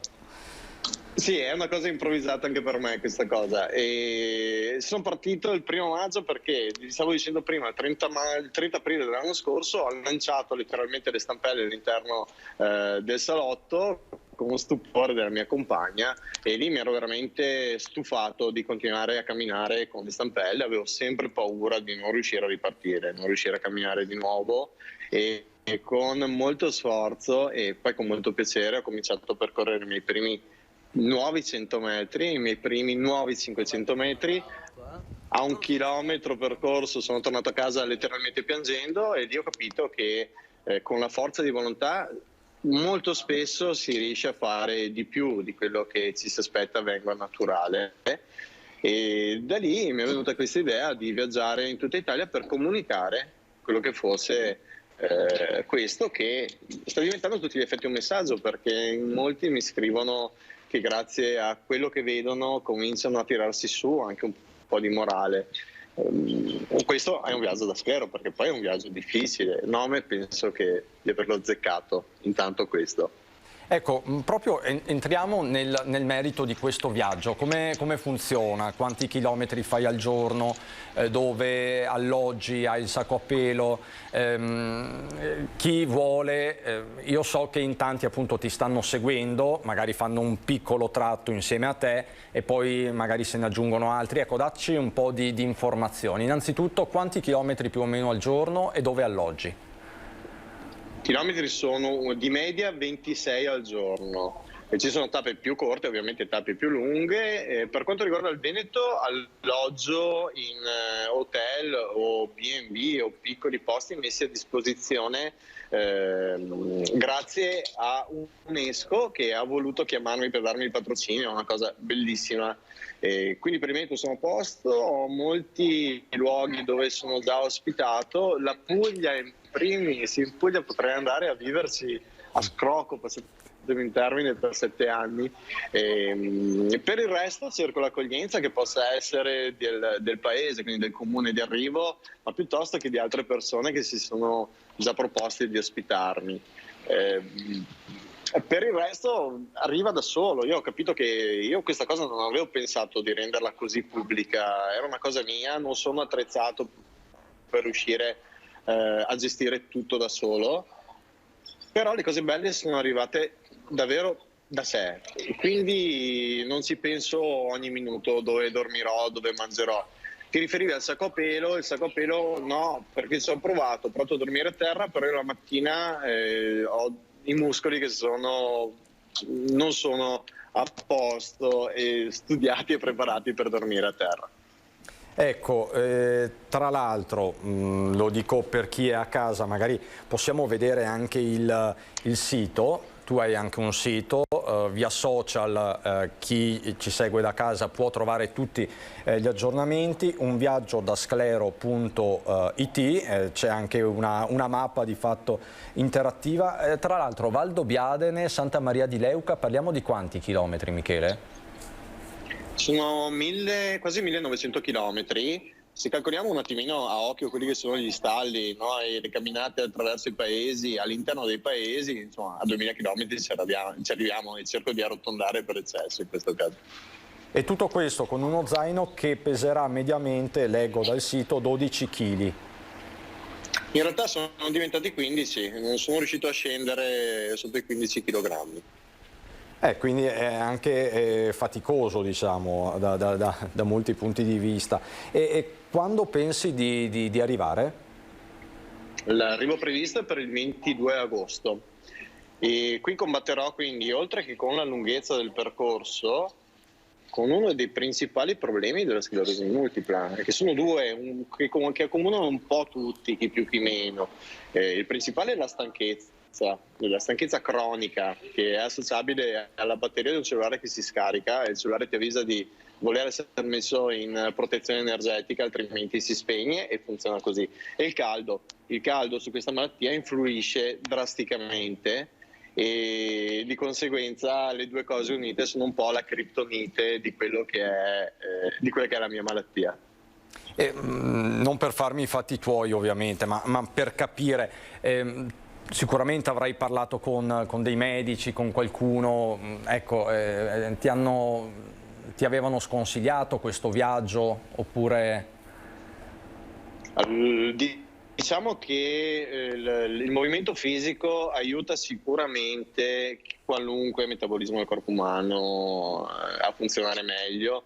Nel caso di sclerosi multipla diventa difficile gestire le limitazioni e diventa difficile capire quando fermarsi, non bisogna sforzarsi troppo. E per questo io ho praticato un anno intero e intensissimo di allenamento, non tanto per rafforzare il fisico, più che altro per capire quali sono i limiti di questa malattia, per capire quando fermarmi, e quindi affronterò tutti questi 26 km di media giornalieri, li affronterò cercando di ascoltare il più possibile il mio corpo. E questo è un consiglio che vale per tutti? Ascoltare il proprio corpo? Sì, è un consiglio, assolutamente. Il proprio corpo e tutti i segni che si circondano, è importante ascoltarsi, sì. Ecco, a proposito di segni che ci circondano, quali sono quelli che hai ascoltato di più, ce lo puoi dire? Rispondo con molta difficoltà perché i segni sono infiniti, è difficile cercarli e carpirli.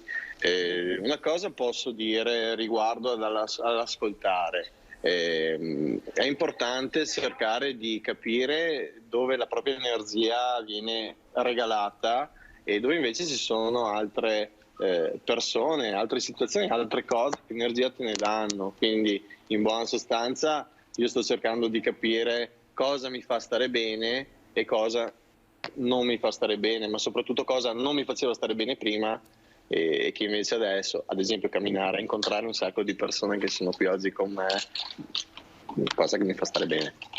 Ecco, e queste persone nuove, questi nuovi amici, quando arrivano da te e si presentano magari con lo zaino, che cosa ti dicono? Sono sempre imbarazzatissimo, molti mi scrivono sul numero WhatsApp che c'è sul sito internet, a molti non riesco a rispondere a tutti perché non pensavo di avere così tanta gente, tante persone che mi seguono e mi dicono dai Michele andiamo, dai Michele partiamo. È difficile da descrivere, è un'emozione grandissima, degli sconosciuti che ti trasportano e che ti aiutano a percorrere insieme a te un cammino importante, dico sempre che è il viaggio della mia vita, un viaggio da sclero, è un'emozione grandissima. E i tuoi familiari, i tuoi compaesani a Valdobbiadene che cosa ti hanno detto e che cosa ti dicono? Li senti vicini? Li sento vicini, soprattutto i familiari, la mia compagna, il mio cucciolo, io sono fissato col mio cane, ma anche il mio cucciolo e soprattutto la mia mamma me li porto nel cuore. Adesso qui a sinistra è arrivato un mio paesano che poi saluterò anche lui all'improvviso, ma il segno vero è stato partire in 123 durante la prima tappa. Io non avrei mai pensato ci fossero così tante persone ad accompagnarmi da Valdobbiadene a Cornuda. In piazza c'erano state 300 persone. Diciamo che questo è il segno vero del comune che è vicino a me. E immagino che questo viaggio abbia anche un significato, diciamo così, istituzionale, nel senso tu vai a sensibilizzare su una malattia diffusa, non è una malattia rara, è una malattia molto diffusa che forse a volte non viene affrontata adeguatamente, o sbaglio? C'è anche questo aspetto. Il problema di questa malattia è che è una malattia invisibile. Anche oggi una ragazza che ha camminato con me, che è qui davanti a me, mi dice: però non sembri malato. No, non sembriamo malati, non sembriamo malati. Questo non significa che noi non abbiamo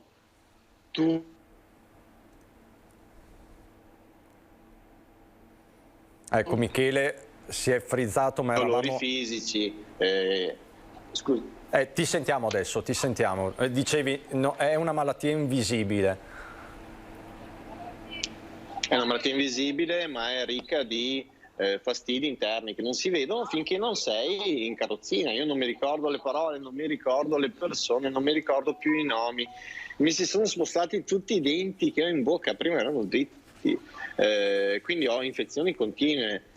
Ma potrei andare avanti per ore a raccontarvi tutto quello che fa all'interno di noi la sclerosi multipla. Quello che mi sarebbe piaciuto far capire alle persone con questo viaggio è cercare di far vedere qual è la difficoltà della sclerosi multipla. So che uno di questi giorni sicuramente non starò bene. Questo però dovrà succedere anche per far vedere a tutti che c'è un limite. Non si limita però al coraggio di riuscire a fare le cose che possono fare tutti, con tempi e limiti differenti. Allora Michele, grazie per queste tue parole. E facciamo così, io e te ci aggiorniamo nelle prossime settimane, perché voglio tornare a collegarmi con te, perché insomma siamo solo all'inizio, siamo alla quarta tappa e ce ne sono altre 83, quindi è un viaggio tutto da raccontare e quindi torneremo a collegarci se tu sei disponibile. Grazie davvero. Volentieri, grazie a voi. Grazie Michele Agostinetto. E noi facciamo così, abbiamo ancora tante storie da raccontarvi, tanta cronaca e attualità. Fra poco ci sarà anche Ilaria Marchiori in collegamento da Venezia, meteo e pubblicità. Fra qualche istante siamo di nuovo in diretta.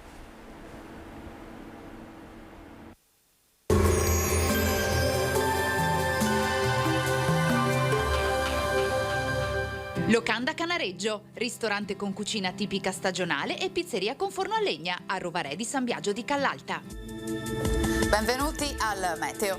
Arriva una perturbazione atlantica, dunque nella giornata di giovedì 5 maggio dovremo aspettarci una locale instabilità. Vediamo insieme il dettaglio. Sul Veneto ampio soleggiamento in giornata, dal pomeriggio però nubi in aumento e in prossimità delle zone montane si attiverà una spiccata variabilità con frequenti acquazzoni possibili inoltre sulle aree pedemontane e sulle pianure più occidentali. In estensione anche al resto della nostra regione entro sera. Temperature stazionarie minime tra 8 e 13 gradi, massime comprese invece tra i 18 e i 23 gradi all'incirca. Spostiamoci ora sul Friuli Venezia Giulia, anche in questo caso tanto sole, nuvolosità più consistente al pomeriggio, dalle ore centrali possibili piogge sui rilievi, in serata anche in pianura. Temperature minime sugli 8-14 gradi, massime sui 20-23 gradi. Infine diamo uno sguardo alla situazione del Trentino Alto Adige. Al mattino sarà più soleggiato, ma come vediamo al pomeriggio avremo nubi in aumento con deboli precipitazioni a carattere sparso. Temperature minime intorno ai 10 gradi, massime sui 22 gradi all'incirca. Dal meteo di Antenna 3 per ora è tutto, arrivederci al prossimo aggiornamento.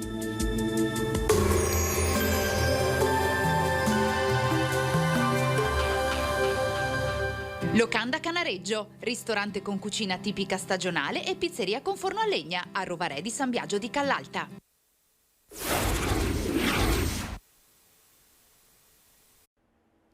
Di nuovo insieme per affrontare i temi di più stretta attualità. Saluto e ringrazio qui in studio Michela Nieri, consigliere comunale a Treviso del Partito Democratico, Luigi Susina, responsabile imprese in Fratelli d'Italia per la provincia di Treviso. Collegato c'è anche Marco Turato, sindaco di Pederobba della Lega.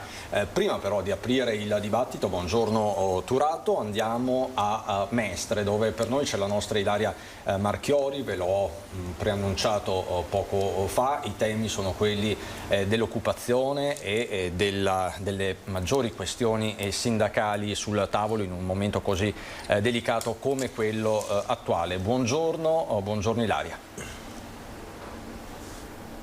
Sì, buongiorno Cristian, buongiorno ai nostri telespettatori. Ci troviamo qui nella nuova sede della CISL a Mestre. Siamo insieme a Cinzia Bonan, la segretaria della CISL Veneto. Benvenuta Cinzia. Si è da poco conclusa una conferenza stampa con i sindacati uniti, CGIL, CISL e UIL, proprio perché si sta discutendo un tema molto caldo, ovvero quello della clausola sociale. I sindacati si stanno mobilitando affinché il Parlamento non la renda facoltativa. Per quale motivo? Perché sono tante le persone che nella nostra regione lavorano grazie alla clausola sociale. Si tratta di appunto, intanto buongiorno a tutti, si tratta della clausola che regolamenta nel caso del passaggio di appalto dei lavoratori il diritto di mantenere il posto di lavoro, ma anche ovviamente le professionalità acquisite, per cui riconoscimento anche della propria professionalità. Riguarda decine di migliaia di lavoratori che lavorano per la regione, che lavorano per i ministeri, la provincia, le province e i comuni.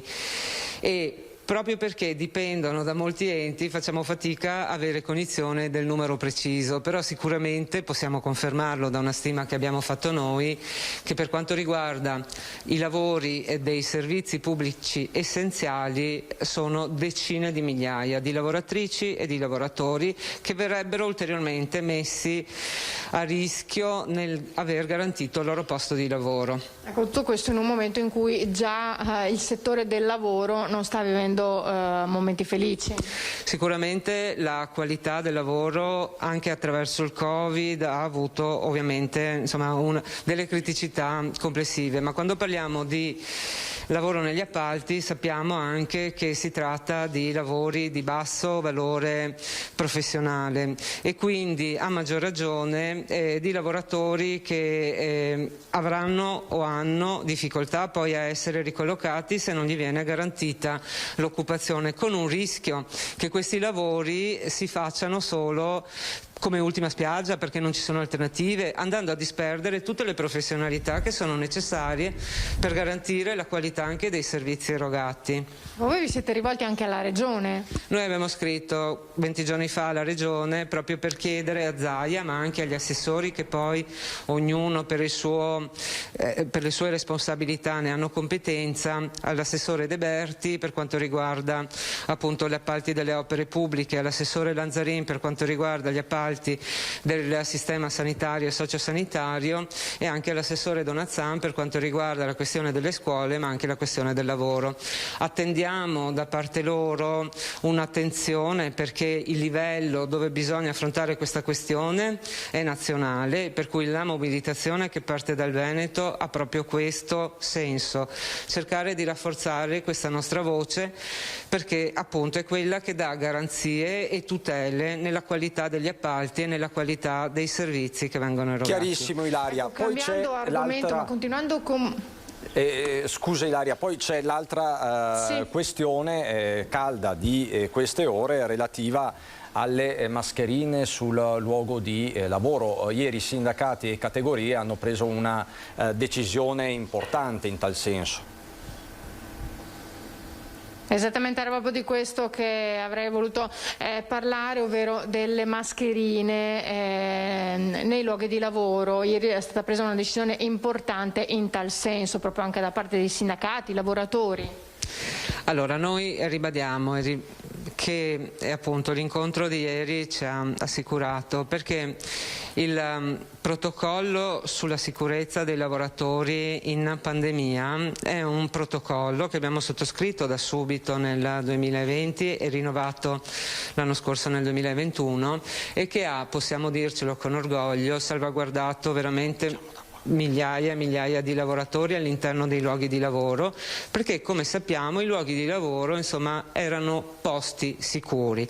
Allora, proprio per questo, siccome siamo certi che non è che con un colpo di spugna improvvisamente il Covid non c'è più, anzi chi lo prende, a prescindere che appunto non ci siano più situazioni gravose della malattia come prima dei vaccini o quant'altro, però comunque siamo soggetti ovviamente a tutte le restrizioni della quarantena e dei tamponi, che vuol dire comunque e pertanto avere un disagio non indifferente. Quindi siamo soddisfatti dell'esito dell'incontro e siamo in attesa da qua a metà giugno di essere riconvocati per rivedere proprio le linee guida del protocollo che devono essere aggiornate. Certo. Ecco, ringrazio Cinzia Bonan, segretaria della CISL Veneto. Se non ci sono altre domande, Cristian, restituisco la linea allo studio qui da Mestre. Grazie davvero Ilaria, grazie a te Sandro Ponchio e alla tua ospite ovviamente Cinzia Bonan. Partiamo proprio da qui, Susin, lei è rappresentante di Fratelli d'Italia ma anche imprenditore. Le categorie con i sindacati hanno detto di sì alla proroga di questo obbligo di utilizzo di mascherina. Hanno fatto bene? Diciamo che il lavoro secondo me va sempre preservato nella nostra ricchezza, quindi tutto ciò che serve per fare in modo che i nostri collaboratori abbiano la possibilità di lavorare in sicurezza e appunto per garantire la salute di se stessi, ma dopo per il Covid ovviamente anche delle famiglie, credo che sia necessario. Bisogna tenere sempre conto che ci sono dei luoghi di lavoro dove sono composti da tante persone che effettivamente serve la mascherina per non andare, ma ci sono persone che lavorano, che ne so, da sole in ufficio, quelle magari possono essere sollevate, bisognerebbe fare un po' una distinzione, però per quanto mi riguarda sono favorevole a questa decisione. Devo dire che il fatto di avere comunque la garanzia dei collaboratori che vengono al lavoro è fondamentale per l'azienda, per i collaboratori, per le famiglie e per lo sviluppo del nostro Veneto. Quindi lei dice bene aver allentato le misure sul Green Pass. Ma il Green Pass noi come Fratelli d'Italia sapete che siamo sempre stati contro a questo, anche perché abbiamo visto che poco ha servito, insomma, tutti quanti, che anzi è stato un costo per le aziende che hanno dovuto comunque sostenere costi aggiuntivi per quanto riguarda l'impiego di andare a controllare, anche se in modo breve, comunque una persona è sempre persa, e i risultati sono stati effettivamente nulli sotto il punto di vista del Green Pass, perché comunque io che ho fatto il Green Pass, che avevo il Green Pass certificava soltanto che avevo fatto le vaccinazioni. Detto questo non vuol dire che non mi potevo infettare. È vero che comunque io con le vaccinazioni mi infetto, ma non vado a finire in ospedale magari, no? Quindi perché la prendo in forma più per questo bene aver puntato ancora sulle mascherine, sull'utilizzo delle mascherine. E Nieri. Anch'io sono d'accordo sull'utilizzo delle mascherine nei luoghi di lavoro e devo dire che sono rimasta un po' stupita dal fatto che da un giorno all'altro abbiano tolto l'utilizzo delle mascherine ovunque, nel senso per esempio nei locali, nelle discoteche, non ha senso nei supermercati. Grazie a Dio vedo che per esempio quando vado a fare la spesa la gente ha sempre più buon senso della politica e quindi quasi tutti la utilizzano lo stesso, anche perché non vedo il sacrificio pazzesco di tenere la mascherina per entrare in un supermercato a fare la spesa. Diciamo fatto 30, sì, si fa 31. Diciamo che però bisogna fare un po' un quadro generale, nel senso che se nel mondo del lavoro abbiamo necessità di avere la mascherina, comunque il supermercato è un posto affollato. Io per quello che posso così prendere in considerazione dico, se vado al supermercato la mascherina la metto. ammetto, sì. Ok, questo è il concetto, mentre il governo attualmente dice al supermercato non serve la mascherina. Cosa sto dicendo? Certo, allora il governo Draghi, il governo dei migliori che oggi abbiamo a Roma, dovrebbe fare un po' sintesi su questo. Voi siete là, fateglielo un po' presente. Io Cristian lo sa, parlo assolutamente per la mia opinione personale. Allora, fa parte del governo Draghi la Lega, il rappresentante della Lega oggi è il sindaco di Pederobba, Marco Turato. Buongiorno sindaco, ecco, una sua impressione anche su questo obbligo di mascherine fino al 30 giugno sui luoghi di lavoro, è giusto? Beh, guardi, nel caso specifico secondo me è stata fatta molta confusione, perché come dicevano gli ospiti in studio, al supermercato sì, al lavoro no, l'inverso eccetera eccetera, per cui io starei nel buon senso delle persone, perché è inutile che io, se vado al lavoro, devo usare la mascherina, poi magari il giorno dopo vado a un matrimonio, ci troviamo in 200 in una sala e là la mascherina non serve, per cui ciò che ho fatto il giorno prima, il giorno dopo non vale più.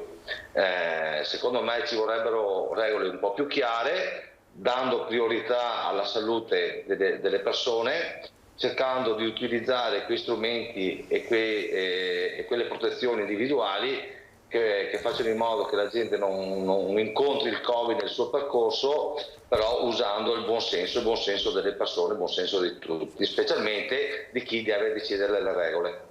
Buon senso, che è un po' una parola ricorrente, no? Anche in questo periodo. Appunto, tra i paradossi mi viene in mente in queste ore quello dei centri commerciali, per esempio, no? Dove i clienti possono entrare senza mascherina, invece i lavoratori sono chiamati di fatto a indossarla, così anche negli esercizi pubblici, quindi diciamo forse servirebbero, lei dice Susina, no? dei correttivi da questo punto. Avrebbero dovuto lasciare l'utilizzo della mascherina obbligatoria nei luoghi pubblici, secondo me.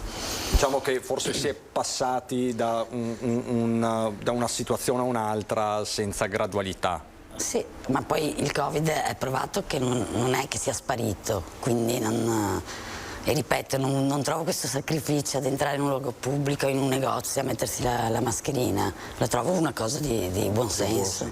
Ecco, diciamo che poi nelle prossime settimane, come dicono tanti epidemiologi e quant'altro, vedremo anche le curve del contagio, è un momento anche di test da un certo punto di vista, con il grande punto interrogativo, perché resta il punto interrogativo dell'autunno, perché insomma ormai lo sappiamo, no? Questo a livello empirico, nessuno di noi mi sa che è scienziato, io per primo, però insomma quando parliamo di autunno un po' alziamo le difese. Dopo 2 anni ormai abbiamo capito un po' anche come si comporta questo virus, quindi siamo ben consci e sappiamo un po' anche come comportarci, no? Ecco, mi verrebbe da fare una battuta, bei tempi tra virgolette, quelli dove si parlava solo di pandemia, perché adesso ci sono tanti altri temi sul tavolo. C'è una pandemia che per l'appunto non è ancora finita. Nei giorni scorsi avevamo un epidemiologo, il nostro epidemiologo di fiducia dell'Università di Verona, che ci diceva: guardate che i dati dei decessi ci dicono che non è ancora un'influenza, quindi questo per fare una fotografia della situazione. E poi tutte le spade di Damocle, chiamiamole così, che pendono sulle nostre teste, quelle delle imprese, derivanti dalla guerra in Ucraina e dalle variabili impazzite che si sono scatenate, speculazione in primis. Questo è il quadro. Lunedì c'è stato il provvedimento del governo, questo decreto energia, aiuti, ognuno lo ha chiamato un po' come ha voluto. Susina, la invito un po' a nozze, comincio da lei. Non le piace tanto questo provvedimento?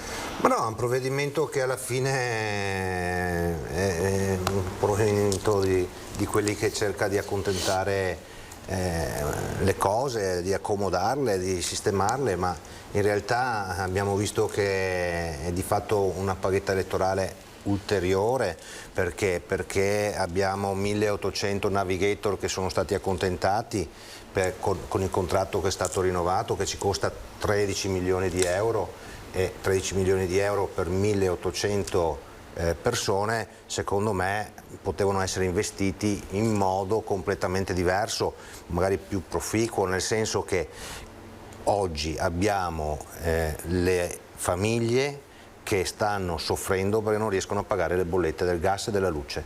Quei 13 milioni di euro, e consideriamo che una finanziaria, quando siamo in tempi normali, sono 30 milioni di euro. Miliardi? Mi scusa, sì, Okay. ecco. Il concetto qual è? Il concetto è che andiamo a investirli in quel modo là, andiamo a abbassare l'IVA sui beni di prima necessità, andiamo a dare qualcosa, vedere come fare per abbassare i costi energetici. Però sono stati introdotti dei bonus, per esempio questo da 200 euro per i redditi sotto i 35.000. Sì, certo, ma siamo veramente d'accordo che sia un bonus efficace? Perché io non credo che questo sia un bonus che può servire alle famiglie. Secondo me il bonus più importante era quello di andare a abbassare i costi dell'energia, andare ad aiutarli per quanto riguarda, ripeto, le materie di prima necessità. Quindi se si andava ad abbassare l'IVA dei beni di prima necessità, si andava ad aiutare tutti senza andare a verificare chi aveva un ISEE più alto o uno più basso. Cioè, noi in questo momento qua non è che ci sia l'italiano di serie A o di serie B. Qua oggi abbiamo bisogno tutti di una mano. Turato, lei anche da sindaco, quindi conosce bene anche la situazione delle famiglie, ne abbiamo parlato tra l'altro recentemente, anche io e lei. Insomma, qual è il suo sentore? Queste misure alle famiglie di Pederobba in difficoltà, facciamo un esempio molto concreto, bastano o non bastano? Questi 200 euro di cui tanto si parla, meglio di niente verrebbe da dire, però esattamente come dice lei, piuttosto di niente è meglio piuttosto, dico una cosa mia, no? È ovvio che in una situazione del genere i 200 euro sono una goccia in un mare di costi esorbitanti. Io le faccio un esempio che ho toccato con mano: una pensionata che abita in un appartamento di 70 metri quadri, è arrivata una bolletta del gas di 1200 euro. Capisce bene che a quell'età, con le pensioni che ci sono, è impensabile che le famiglie possano andare avanti. Questo è un una tantum, dicevano appunto i suoi ospiti in studio che non basta. Sono convinto anch'io che non basti, ma dobbiamo pensare anche alle pubbliche amministrazioni che possono dare incontro a quelle che sono le esigenze delle famiglie. Io le faccio un esempio del nostro comune. L'ultima bolletta che ci è arrivata, confrontandola con quella dell'anno precedente, è più del doppio. 50%. Più del doppio, no? 50%. Di conseguenza ciò che avrei potuto dare io alle famiglie in difficoltà dal punto di vista economico, ora non posso più farlo perché sono in difficoltà nel pagare le utenze dell'illuminazione pubblica, del riscaldamento degli uffici pubblici, eccetera, eccetera, eccetera. Abbiamo messo impianto a LED nel nostro caso in tutte le illuminazioni pubbliche, però i costi al giorno d'oggi sono insostenibili per le famiglie e per le pubbliche amministrazioni, e secondo me il sistema a questo punto va al collasso. Ed è per quello, io Turato, che dico che bisogna intervenire in quel settore là, perché siete in difficoltà voi sindaci, sono in difficoltà le famiglie e non c'è nessuno che può fare la differenza se non che lo Stato, che va a intervenire direttamente sul costo e bloccare energetico. Quindi l'effetto domino, questo effetto domino. Sì. Ma dove si deve intervenire, Nieri? Il problema è che ne stiamo pagando, secondo me, proprio una politica sbagliata del passato. L'Ucraina, ovviamente, la guerra in Ucraina ha esagerato tutto e adesso è facile dire bisogna abbassare i costi dell'energia, ma è impossibile in questo momento. Lungi da me difendere Draghi, perché non è che io lo ami particolarmente, però penso che intanto dare un contributo alle famiglie possa servire. Adesso dovranno trovare un modo, ovviamente alternativo, all'energia che veniva dalla Russia, cosa però che secondo me avrà una tempistica molto lunga e non sarà una cosa che si risolverà nel giro di 2 o 3 mesi, purtroppo. E quello che si può fare è che io sono d'accordo sul fatto dell'IVA. L'IVA, ma questo ne parliamo penso da anni tutti, che andrebbe abbassata. Non sono d'accordissimo sul fatto dei cittadini di serie A e serie B, perché in questo momento purtroppo invece si vedono le differenze. Cioè, chi ha un reddito basso fa veramente fatica proprio a comprarsi il cibo, andare al supermercato a comprarsi la pasta. Chi ha un reddito, diciamo, un medio, un po' più alto, riesce a far fronte ovviamente a queste difficoltà in modo migliore. Quindi questa attenzione a chi ha l'ISEE basso secondo me è giusta in questo momento. Sì, no, io dico bisognerebbe fare una politica più ampia, andare a colpire un po' tutto, nel senso senza dare un contributo una tantum.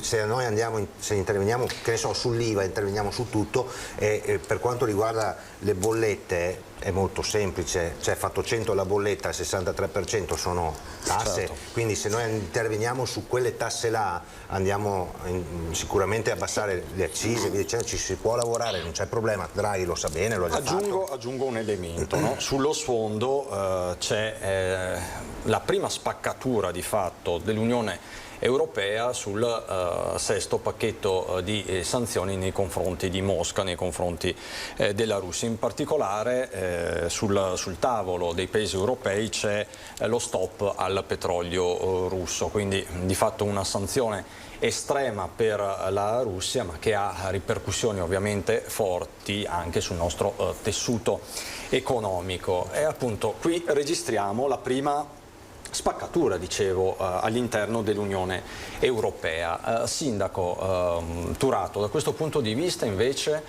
bisogna proseguire sulla strada delle sanzioni o bisogna rivedere l'impostazione, come stanno cominciando a chiedere alcuni?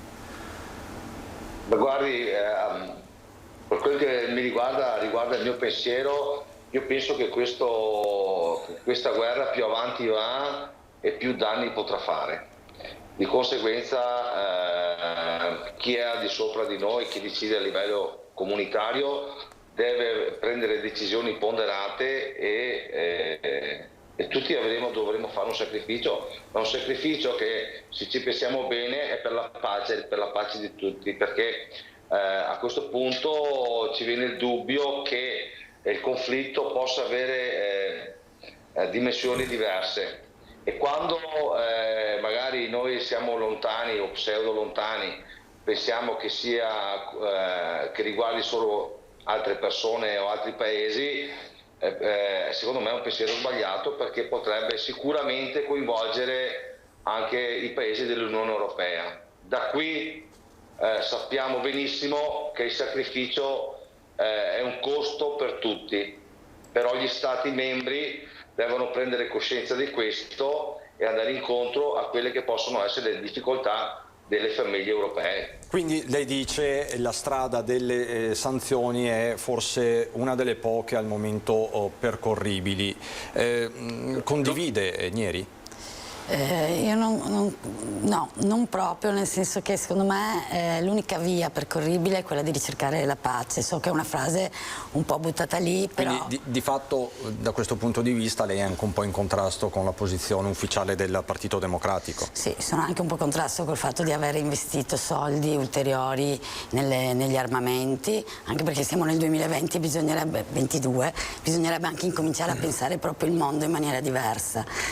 Detto questo, la questione delle sanzioni, oltre a portare ovviamente dei sacrifici che vediamo non siamo in grado noi come Italia di reggere, perché andando avanti col tempo non saremo in grado, e portano anche a un inasprimento dei rapporti. Questa guerra è una guerra, sì, ucraina-russa, ma è una guerra che rischia veramente di coinvolgere il mondo, quindi bisognerebbe stare, secondo me, più attenti e provare e riprovare a ricercare un accordo, perché così chi ne va poi di mezzo, tra l'altro, siamo noi europei, perché l'America ci mette bocca, giustamente, non sto dicendo, però alla fine sta dall'altra parte, ha delle risorse sue. Noi siamo un po' in balia di due grandi potenze. Con questo io non sto giustificando assolutamente nessuno, però bisognerebbe ascoltare un po' più il Papa.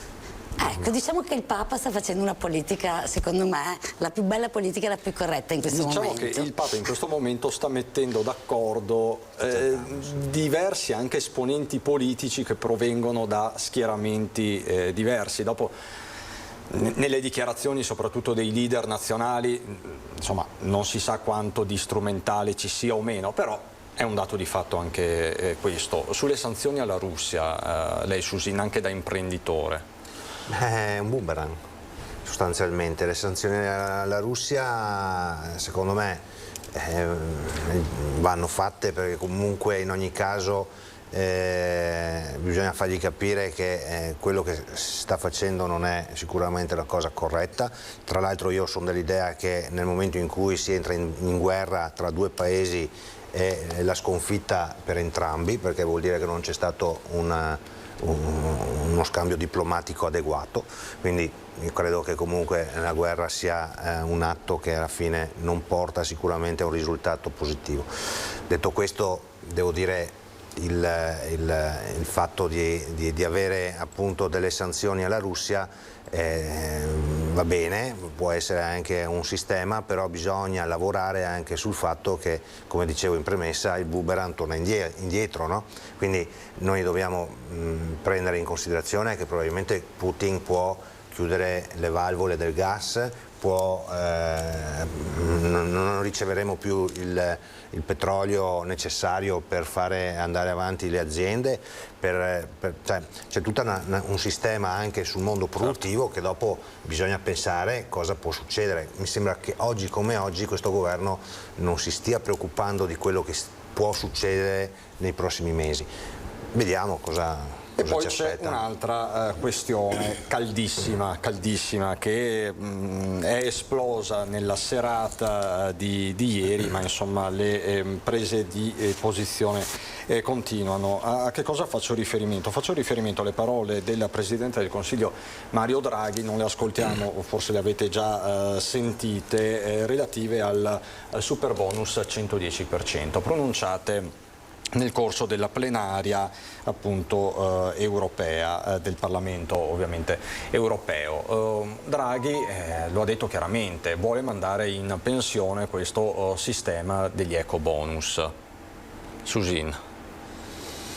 Ma è già in pensione, parlavamo prima di entrare in studio, nel senso che al 110%, ma non mi riferisco solo al 110%, bensì anche al 50-65%, oggi che si lavora con la cessione del credito è bloccata ormai da 5, 6, 7 mesi, ci sono aziende che sono in gravi difficoltà economiche perché comunque non riescono ad avere liquidità e non riescono a pagare i fornitori. Io stesso ero in riunione lunedì con un general contract che avanza 7-8 milioni di euro e non riesce a pagare i fornitori, di cui anche il sottoscritto.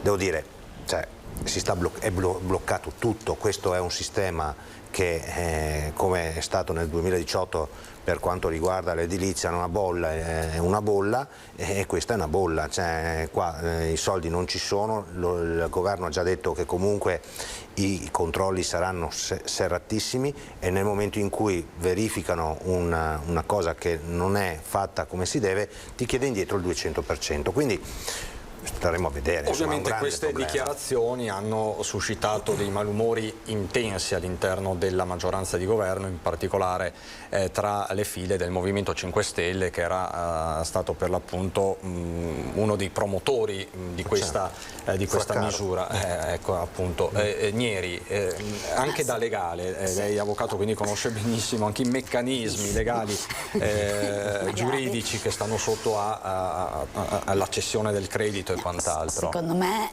l'idea iniziale poteva essere anche una buona idea. Certo che i primi 6 mesi, il primo anno non è stato fatto nessun controllo, quindi come al solito c'è stata una corsa, purtroppo anche lì i furbetti ci sono sempre, ci sono state ruberie per milioni di euro. Quando il governo se n'è accorto ha messo uno stop e ha messo una serie di controlli estremamente rigidi che alla fine portano il male va esclusivamente alle piccole aziende e ai cittadini che magari si volevano ristrutturare la villetta. Cioè è come sempre, qui si fa la legge che potrebbe essere buona e poi viene messa in pratica in malo modo un po' da parte di tutti. Il governo tra l'altro secondo me si è comportato, Draghi non si è comportato bene perché non si possono cambiare le regole in corsa e fare tra l'altro, mettere dei nuovi puntelli retroattivamente, cioè che abbiano valore retroattivo, perché non è possibile questo. Cioè se io faccio una cosa convinta di dover fare un percorso, non è che dopo me lo puoi cambiare, perché io sono convinta di quel percorso. Di conseguenza ha veramente messo in crisi, ma non solo le ditte, gli imprenditori, ma ha messo anche in crisi i cittadini. Ha aggiunto incertezza a incertezza. Sì, ma che si trovano quei lavori fatti a metà, senza saper dove andare, senza poter dare i soldi alle imprese perché non ce li hanno, le imprese non continuano. Si ferma tutto. Rischiamo delle incompiute. Sindaco Turato. Sì, questa legge è nata male e sta finendo peggio, perché sta mettendo in difficoltà le famiglie che pensavano di poter avere un risparmio energetico attraverso questo super bonus, però alla fine della fiera le famiglie non riescono a sistemare la propria casa e le imprese sono in difficoltà perché non riescono a incassare il credito e di conseguenza è tutto sbagliato il sistema e ha messo solo in difficoltà la gente e le imprese. Tra l'altro ha falsato il mercato, alzando tutti i prezzi dei materiali, di tutto, perché poi è arrivata anche la guerra in Ucraina, per carità, che ha messo del suo, però anche la cavalcata dei prezzi, insomma, è cominciata ben prima. Mi fa piacere che siamo qua in di tre partiti diversi e stiamo dicendo tutte le stesse cose, però non c'è neanche soddisfazione. Io sono all'opposizione, più di quello che stiamo facendo non posso fare. Voi che avete i vostri parlamentari che sono in Consiglio dei Ministri, fatelo sapere che nel territorio qualche problema c'è, perché veramente si sta bloccando tutto. Penso che l'abbiano saputo. Diciamo che poi nell'operatività, tra l'altro, venendo all'operatività, Sindaco Turato, c'è una questione che vorrei riprendere con lei velocemente, poi passiamo ad altri temi, ce ne siamo occupati parecchio in questi giorni. Ponte di Vidor. Il Ponte di Vidor è una delle grandi opere annunciate nel Trevigiano, se ne parla da anni, da decenni in realtà, riguarda l'Alto Trevigiano, riguarda l'asse della strada Feltrina, quindi tutto il Basso Feltrino, è un'opera cruciale. Cos'è successo in questi giorni? C'è stato un rendezvous di fatto, mi corregga se sbaglio, tra i sindaci da una parte e Veneto Strade dall'altro. Ci sono due tracciati sul tavolo, uno sostenuto dai primi cittadini che viene fatto risalire ad una ipotesi del 2014, un'altra invece l'ipotesi B perorata invece da Veneto Strade.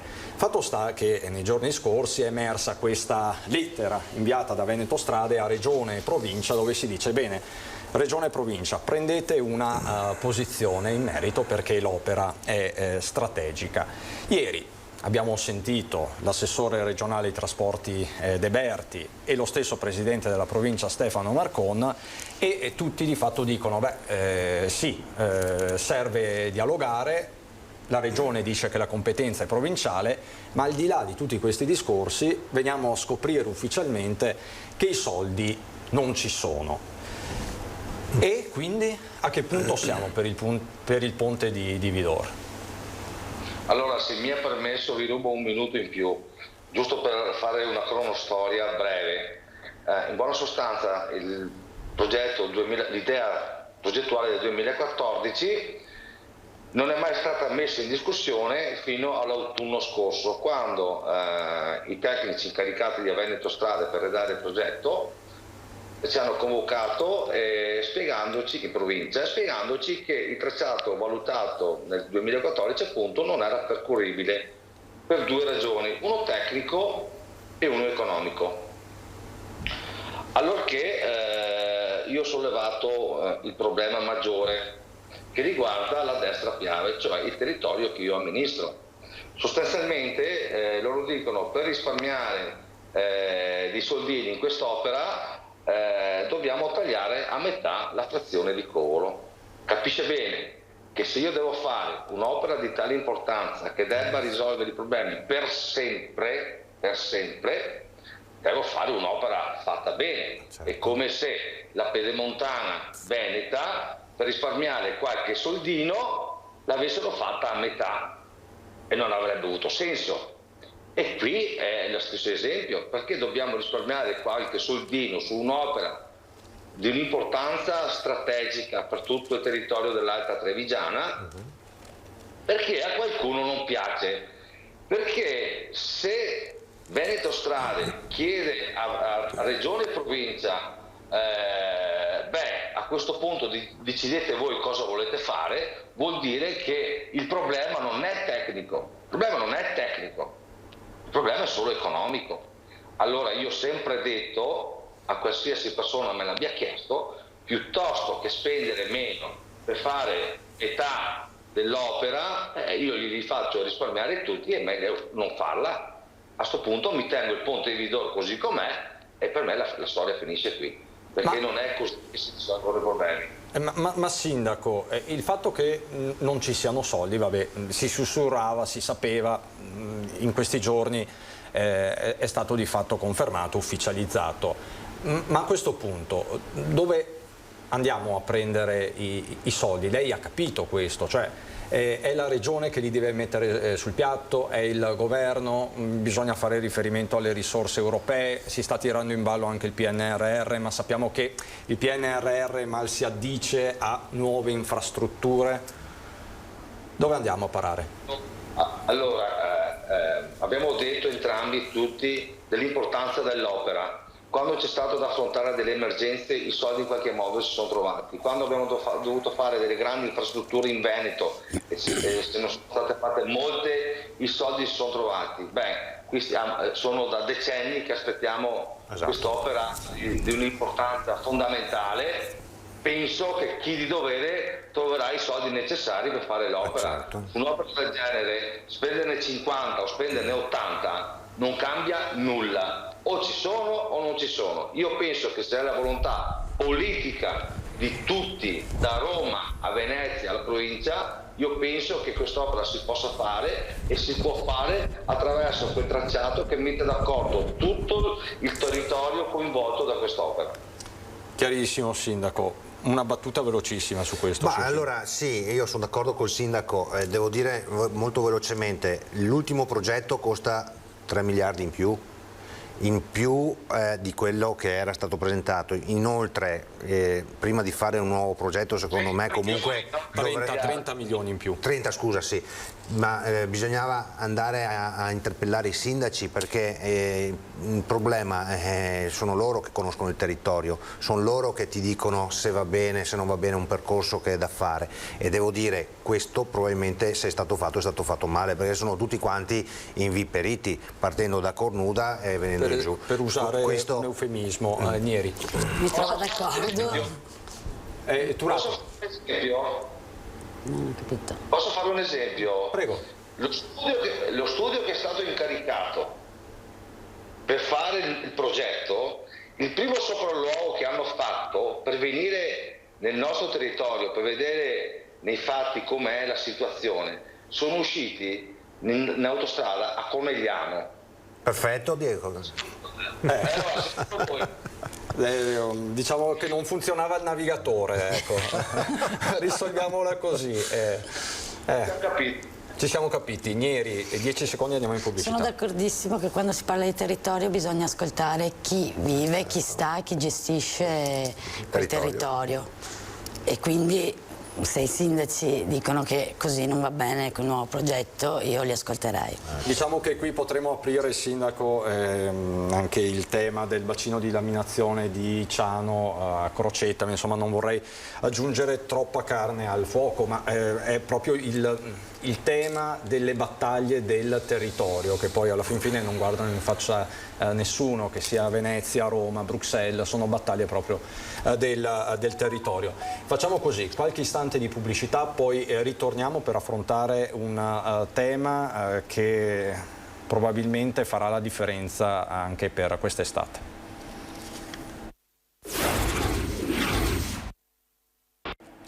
Di nuovo in diretta per l'ultima parte di questa prima edizione. Abbiamo messo in fila diversi temi, come sempre quelli di più stretta attualità. C'è un altro tema però che riguarda i diritti civili o comunque tematiche che vanno al di là di quella che possiamo chiamare ordinaria amministrazione. Ieri sera il Partito Democratico ha ripresentato in Parlamento, perché sono decorsi i termini di fatto dall'ultimo voto, il DDL Zan, quindi si ritorna a parlare di una legge contro l'omotransfobia.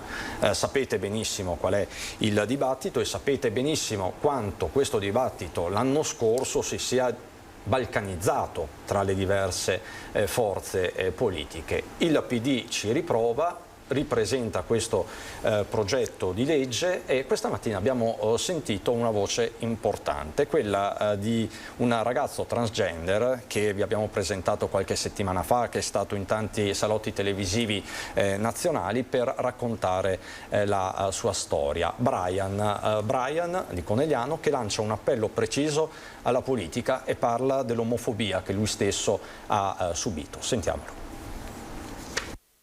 Sicuramente sarà una strada molto tortuosa dal mio punto di vista, partendo dal presupposto che effettivamente ci sono tante questioni da dibattere, tantissime questioni come si sono già dibattute.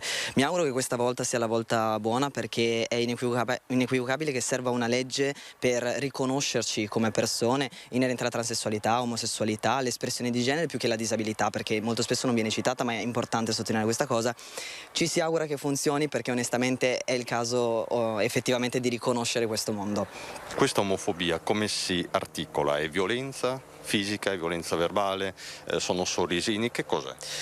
L'omofobia, la transfobia può essere sia fisica che verbale, dipende da cosa può succedere. Fisico ne abbiamo visti di tutti i colori purtroppo sui giornali, ma esiste anche quella verbale che è tanto importante quanto quella fisica, perché arriva proprio nell'inconscio della persona e rimane, ma anche quella velata, cioè quella che non si dice ma si fa capire che sia omofobia o transfobia. E quindi tu la conosci, l'hai subita, diciamo? Sì, succede molto spesso. Poi c'è chi riesce a passarci sopra e che se ne fa un baffo della situazione, e persone che purtroppo non riescono a passarci sopra e che ci stanno male a tal punto di commettere scelte inequivocabilmente scorrette per loro stessi. Quindi è importante questa legge, sul serio. Perché diciamo c'è chi anche compie gesti estremi. Sì, ci sono tantissime persone che compiono gesti estremi a causa della mancanza di rispetto delle persone e della mancanza di accettazione da parte di una società che ancora non è pronta per questo mondo. Te la senti di raccontare un episodio specifico? Che ti è capitato?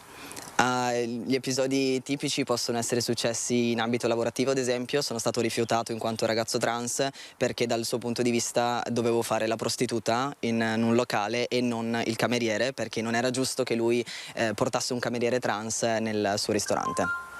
Dove è successo? A Verona.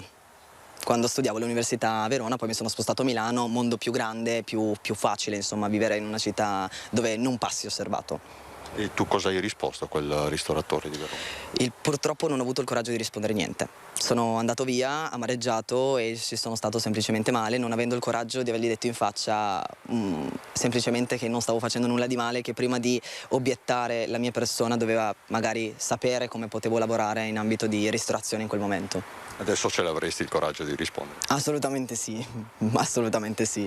Risponderei solo che mi spiace che ci sia così tanta pochezza nel suo essere e che sia così ignorante da non poter credere di creare dei rapporti, instaurare rapporti con le persone che non fanno nulla di male se non esistere.